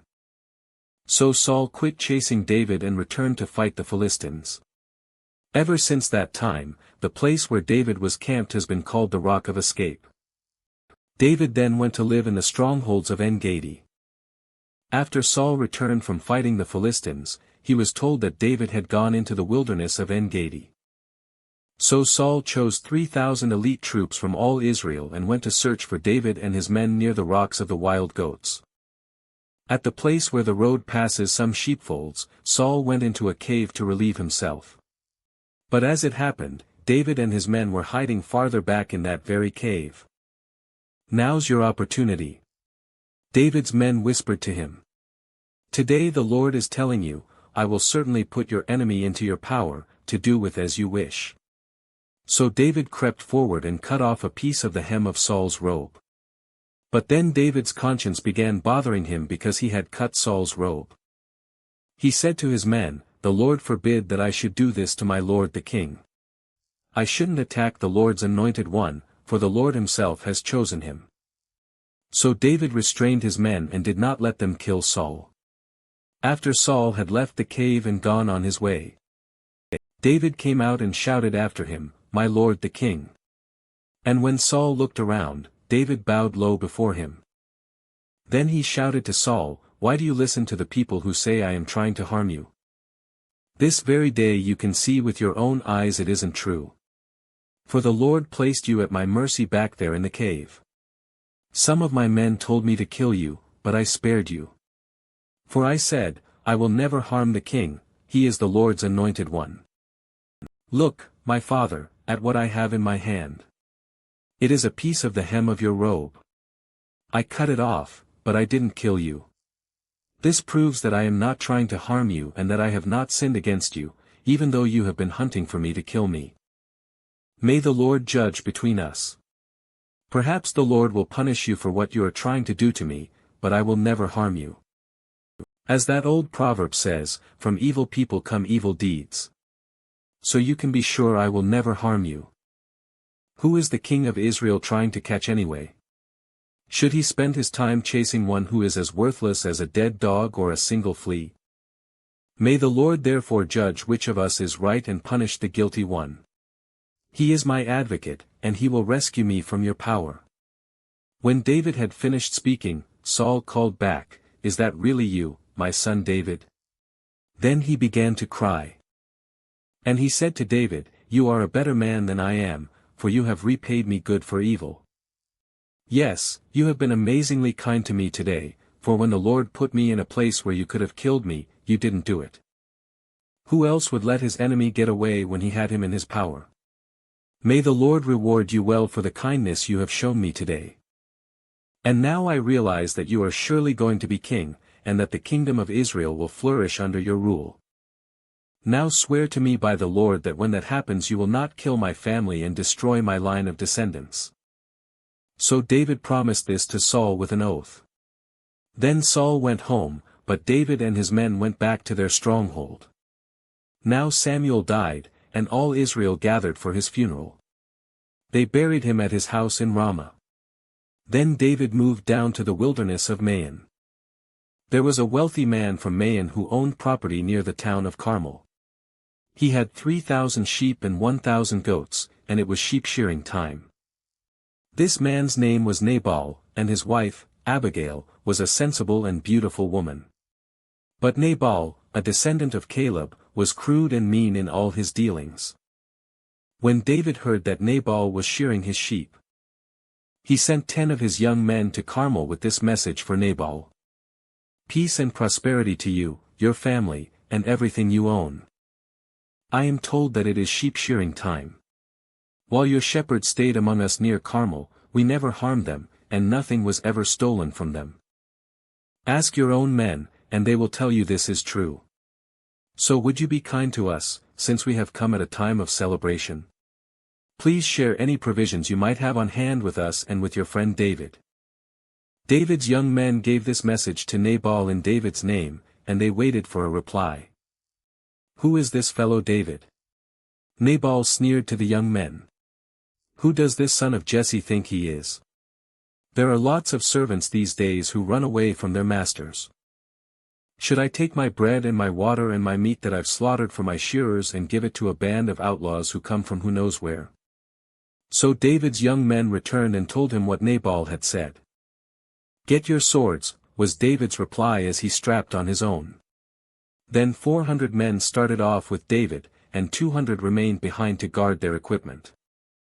Meanwhile, one of Nabal's servants went to Abigail and told her, "David sent messengers from the wilderness to greet our master, but he screamed insults at them. These men have been very good to us, and we never suffered any harm from them. Nothing was stolen from us the whole time they were with us. In fact, day and night they were like a wall of protection to us and the sheep. You need to know this and figure out what to do, for there is going to be trouble for our master and his whole family. He's so ill-tempered that no one can even talk to him." Abigail wasted no time. She quickly gathered 200 loaves of bread, 2 wineskins full of wine, 5 sheep that had been slaughtered, nearly a bushel of roasted grain, 100 clusters of raisins, and 200 fig cakes. She packed them on donkeys, and said to her servants, "Go on ahead. I will follow you shortly." But she didn't tell her husband Nabal what she was doing. As she was riding her donkey into a mountain ravine, she saw David and his men coming toward her. David had just been saying, "A lot of good it did to help this fellow. We protected his flocks in the wilderness, and nothing he owned was lost or stolen. But he has repaid me evil for good. May God strike me and kill me if even one man of his household is still alive tomorrow morning." When Abigail saw David, she quickly got off her donkey and bowed low before him. She fell at his feet and said, "I accept all blame in this matter, my lord. Please listen to what I have to say. I know Nabal is a wicked and ill-tempered man, please don't pay any attention to him. He is a fool, just as his name suggests. But I never even saw the young men you sent. Now, my lord, as surely as the Lord lives and you yourself live, since the Lord has kept you from murdering and taking vengeance into your own hands, let all your enemies and those who try to harm you be as cursed as Nabal is. And here is a present that I, your servant, have brought to you and your young men. Please forgive me if I have offended you in any way. The Lord will surely reward you with a lasting dynasty, for you are fighting the Lord's battles. And you have not done wrong throughout your entire life. Even when you are chased by those who seek to kill you, your life is safe in the care of the Lord your God, secure in his treasure pouch. But the lives of your enemies will disappear like stones shot from a sling. When the Lord has done all he promised and has made you leader of Israel, don't let this be a blemish on your record. Then your conscience won't have to bear the staggering burden of needless bloodshed and vengeance. And when the Lord has done these great things for you, please remember me, your servant. David replied to Abigail, Praise the Lord, the God of Israel, who has sent you to meet me today. Thank God for your good sense. Bless you for keeping me from murder and from carrying out vengeance with my own hands. For I swear by the Lord, the God of Israel, who has kept me from hurting you, that if you had not hurried out to meet me, not one of Nabal's men would still be alive tomorrow morning. Then David accepted her present and told her, Return home in peace. I have heard what you said. We will not kill your husband. When Abigail arrived home, she found that Nabal was throwing a big party and was celebrating like a king. He was very drunk, so she didn't tell him anything about her meeting with David until dawn the next day. In the morning when Nabal was sober, his wife told him what had happened. As a result he had a stroke, and he lay paralyzed on his bed like a stone. About 10 days later, the Lord struck him, and he died. When David heard that Nabal was dead, he said, Praise the Lord, who has avenged the insult I received from Nabal and has kept me from doing it myself. Nabal has received the punishment for his sin. Then David sent messengers to Abigail to ask her to become his wife. When the messengers arrived at Carmel, they told Abigail, David has sent us to take you back to marry him. She bowed low to the ground and responded, I, your servant, would be happy to marry David. I would even be willing to become a slave, washing the feet of his servants. Quickly getting ready, she took along 5 of her servant girls as attendants, mounted her donkey, and went with David's messengers. And so she became his wife. David also married Ahinoam from Jezreel, making both of them his wives. Saul, meanwhile, had given his daughter Michal, David's wife, to a man from Gaulim named Palti son of Laish. Now some men from Ziph came to Saul at Gibeah to tell him, David is hiding on the hill of Hakilah, which overlooks Jeshimon. So Saul took 3,000 of Israel's elite troops and went to hunt him down in the wilderness of Ziph. Saul camped along the road beside the hill of Hakilah, near Jeshimon, where David was hiding. When David learned that Saul had come after him into the wilderness, he sent out spies to verify the report of Saul's arrival. David slipped over to Saul's camp one night to look around. Saul and Abner son of Ner, the commander of his army, were sleeping inside a ring formed by the slumbering warriors. Who will volunteer to go in there with me? David asked Ahimelech the Hittite and Abishai son of Zeruiah, Joab's brother. I'll go with you, Abishai replied. So David and Abishai went right into Saul's camp and found him asleep, with his spear stuck in the ground beside his head. Abner and the soldiers were lying asleep around him. God has surely handed your enemy over to you this time. Abishai whispered to David. Let me pin him to the ground with one thrust of the spear, I won't need to strike twice. No. David said. Don't kill him. For who can remain innocent after attacking the Lord's anointed one? Surely the Lord will strike Saul down someday, or he will die of old age or in battle. The Lord forbid that I should kill the one he has anointed. But take his spear and that jug of water beside his head, and then let's get out of here. So David took the spear and jug of water that were near Saul's head. Then he and Abishai got away without anyone seeing them or even waking up, because the Lord had put Saul's men into a deep sleep. David climbed the hill opposite the camp until he was at a safe distance. Then he shouted down to the soldiers and to Abner son of Ner, "Wake up, Abner." "Who is it?" Abner demanded. "Well, Abner, you're a great man, aren't you?" David taunted. "Where in all Israel is there anyone as mighty? So why haven't you guarded your master the king when someone came to kill him? This isn't good at all. I swear by the Lord that you and your men deserve to die, because you failed to protect your master, the Lord's anointed. Look around. Where are the king's spear and the jug of water that were beside his head?" Saul recognized David's voice and called out, "Is that you, my son David?" And David replied, "Yes, my lord the king. Why are you chasing me? What have I done? What is my crime? But now let my lord the king listen to his servant. If the Lord has stirred you up against me, then let him accept my offering. But if this is simply a human scheme, then may those involved be cursed by the Lord. For they have driven me from my home, so I can no longer live among the Lord's people, and they have said, 'Go, worship pagan gods.' Must I die on foreign soil, far from the presence of the Lord? Why has the king of Israel come out to search for a single flea?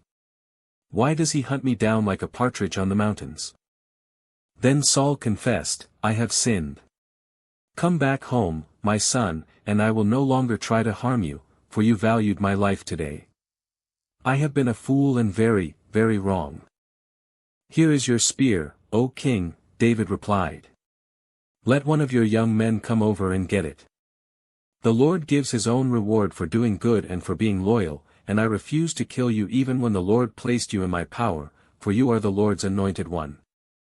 Now may the Lord value my life, even as I have valued yours today. May he rescue me from all my troubles." And Saul said to David, "Blessings on you, my son David. You will do many heroic deeds, and you will surely succeed." Then David went away, and Saul returned home. But David kept thinking to himself, "Someday Saul is going to get me. The best thing I can do is escape to the Philistines. Then Saul will stop hunting for me in Israelite territory, and I will finally be safe." So David took his 600 men and went over and joined Achish son of Mauch, the king of Gath. David and his men and their families settled there with Achish at Gath. David brought his 2 wives along with him, Ahinoam from Jezreel and Abigail, Nabal's widow from Carmel. Word soon reached Saul that David had fled to Gath, so he stopped hunting for him. One day David said to Achish, "If it is all right with you, we would rather live in one of the country towns instead of here in the royal city." So Achish gave him the town of Ziklag, which still belongs to the kings of Judah to this day. And they lived there among the Philistines for a year and 4 months. David and his men spent their time raiding the Jeshurites, the Girzites, and the Amalekites, people who had lived near Shur, toward the land of Egypt, since ancient times. David did not leave one person alive in the villages he attacked. He took the sheep, goats, cattle, donkeys, camels, and clothing before returning home to see King Achish. "Where did you make your raid today?" Achish would ask. And David would reply, "Against the south of Judah, the Jerahmeelites, and the Kenite." No one was left alive to come to Gath and tell where he had really been. This happened again and again while he was living among the Philistines. Achish believed David and thought to himself, "By now the people of Israel must hate him bitterly. Now he will have to stay here and serve me forever." About that time the Philistines mustered their armies for another war with Israel. King Achish told David, "You and your men will be expected to join me in battle." "Very well." David agreed. "Now you will see for yourself what we can do." Then Achish told David, "I will make you my personal bodyguard for life." Meanwhile, Samuel had died, and all Israel had mourned for him. He was buried in Ramah, his hometown. And Saul had banned from the land of Israel all mediums and those who consult the spirits of the dead. The Philistines set up their camp at Shunem, and Saul gathered all the army of Israel and camped at Gilboa. When Saul saw the vast Philistine army, he became frantic with fear. He asked the Lord what he should do, but the Lord refused to answer him, either by dreams or by sacred lots or by the prophets. Saul then said to his advisers, "Find a woman who is a medium, so I can go and ask her what to do." His advisers replied, "There is a medium at Endor." So Saul disguised himself by wearing ordinary clothing instead of his royal robes. Then he went to the woman's home at night, accompanied by 2 of his men. "I have to talk to a man who has died," he said. "Will you call up his spirit for me?" "Are you trying to get me killed?" the woman demanded. "You know that Saul has outlawed all the mediums and all who consult the spirits of the dead. Why are you setting a trap for me?"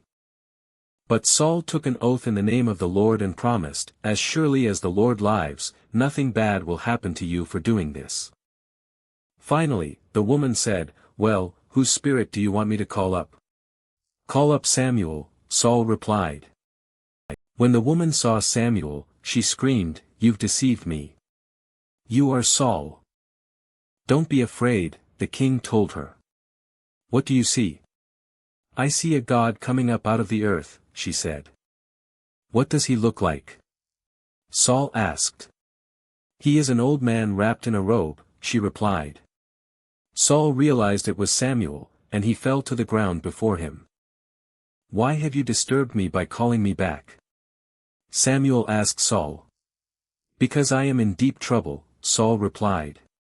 "The Philistines are at war with me, and God has left me and won't reply by prophets or dreams. So I have called for you to tell me what to do." But Samuel replied, "Why ask me, since the Lord has left you and has become your enemy? The Lord has done just as he said he would. He has torn the kingdom from you and given it to your rival, David.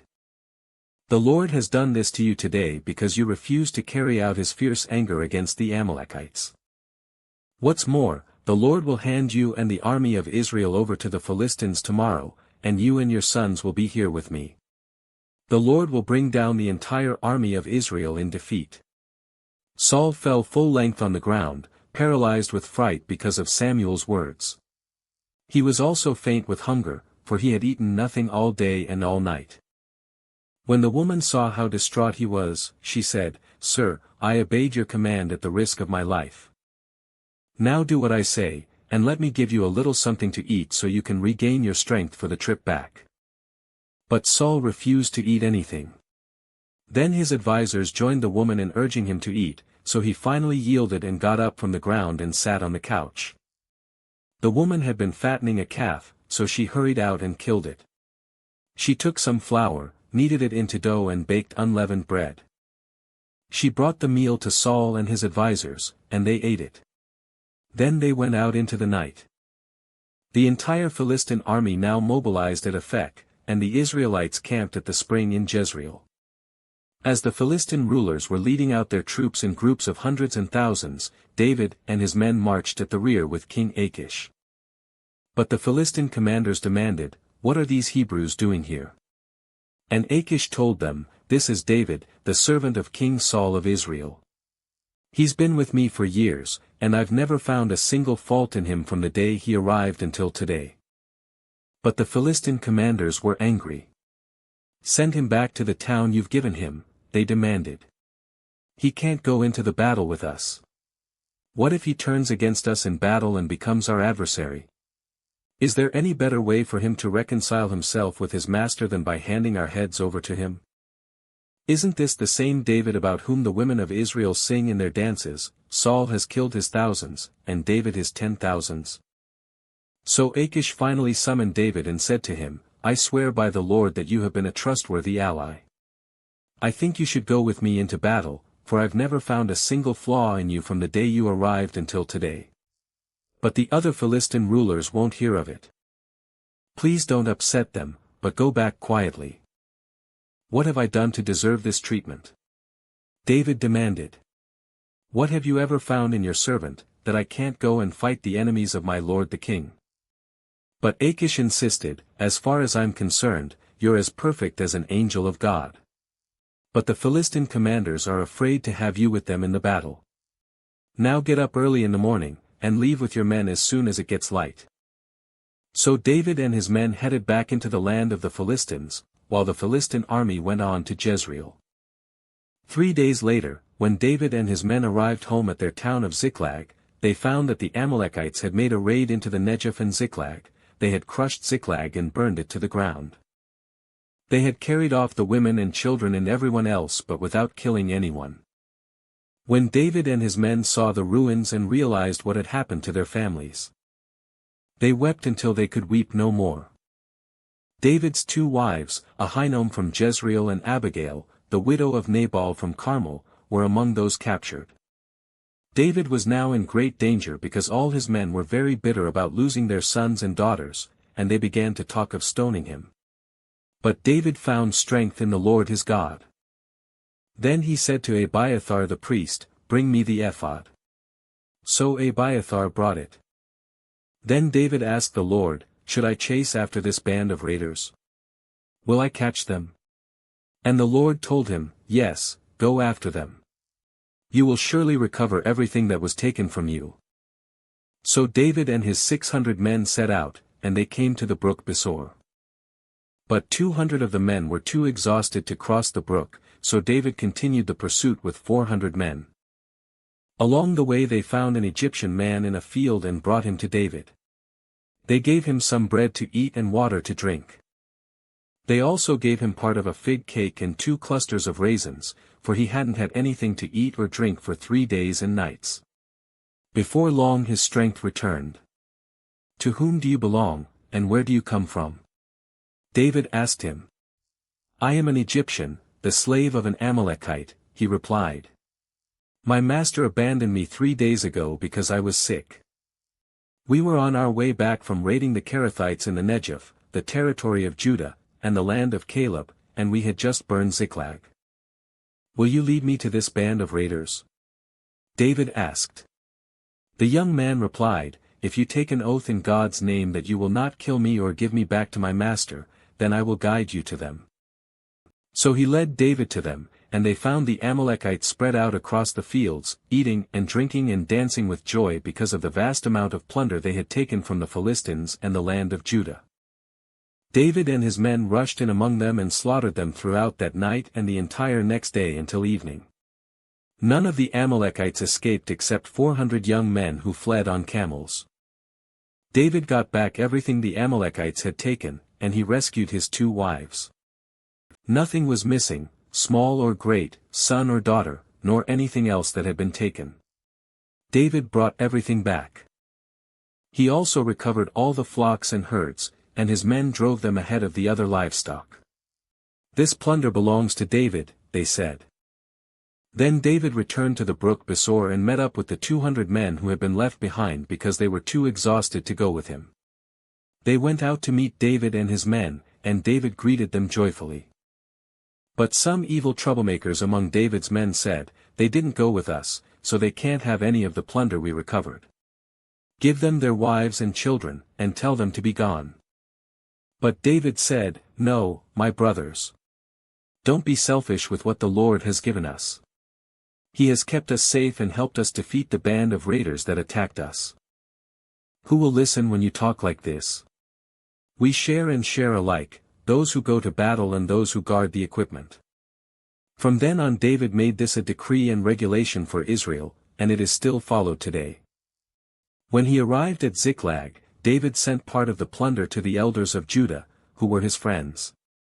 "Here is a present for you, taken from the Lord's enemies," he said. The gifts were sent to the people of the following towns David had visited: Bethel, Ramoth Negev, Jattir, Aroer, Siphmoth, Eshtemoa, Rasel, the towns of the Jerahmeelites, the towns of the Kenite, Hormah, Borashan, Aphek, Hebron, and all the other places David and his men had visited. Now the Philistines attacked Israel, and the men of Israel fled before them. Many were slaughtered on the slopes of Mount Gilboa. The Philistines closed in on Saul and his sons, and they killed 3 of his sons, Jonathan, Abinadab, and Malchishua. The fighting grew very fierce around Saul, and the Philistine archers caught up with him and wounded him severely. Saul groaned to his armor-bearer, "Take your sword and kill me before these pagan Philistines come to run me through and taunt and torture me." But his armor-bearer was afraid and would not do it. So Saul took his own sword and fell on it. When his armor-bearer realized that Saul was dead, he fell on his own sword and died beside the king. So Saul, his 3 sons, his armor-bearer, and his troops all died together that same day. When the Israelites on the other side of the Jezreel valley and beyond the Jordan saw that the Israelite army had fled and that Saul and his sons were dead, they abandoned their towns and fled. So the Philistines moved in and occupied their towns. The next day, when the Philistines went out to strip the dead, they found the bodies of Saul and his 3 sons on Mount Gilboa. So they cut off Saul's head and stripped off his armor. Then they proclaimed the good news of Saul's death in their pagan temple and to the people throughout the land of Philistia. They placed his armor in the temple of the Ashtoreths, and they fastened his body to the wall of the city of Bethshan.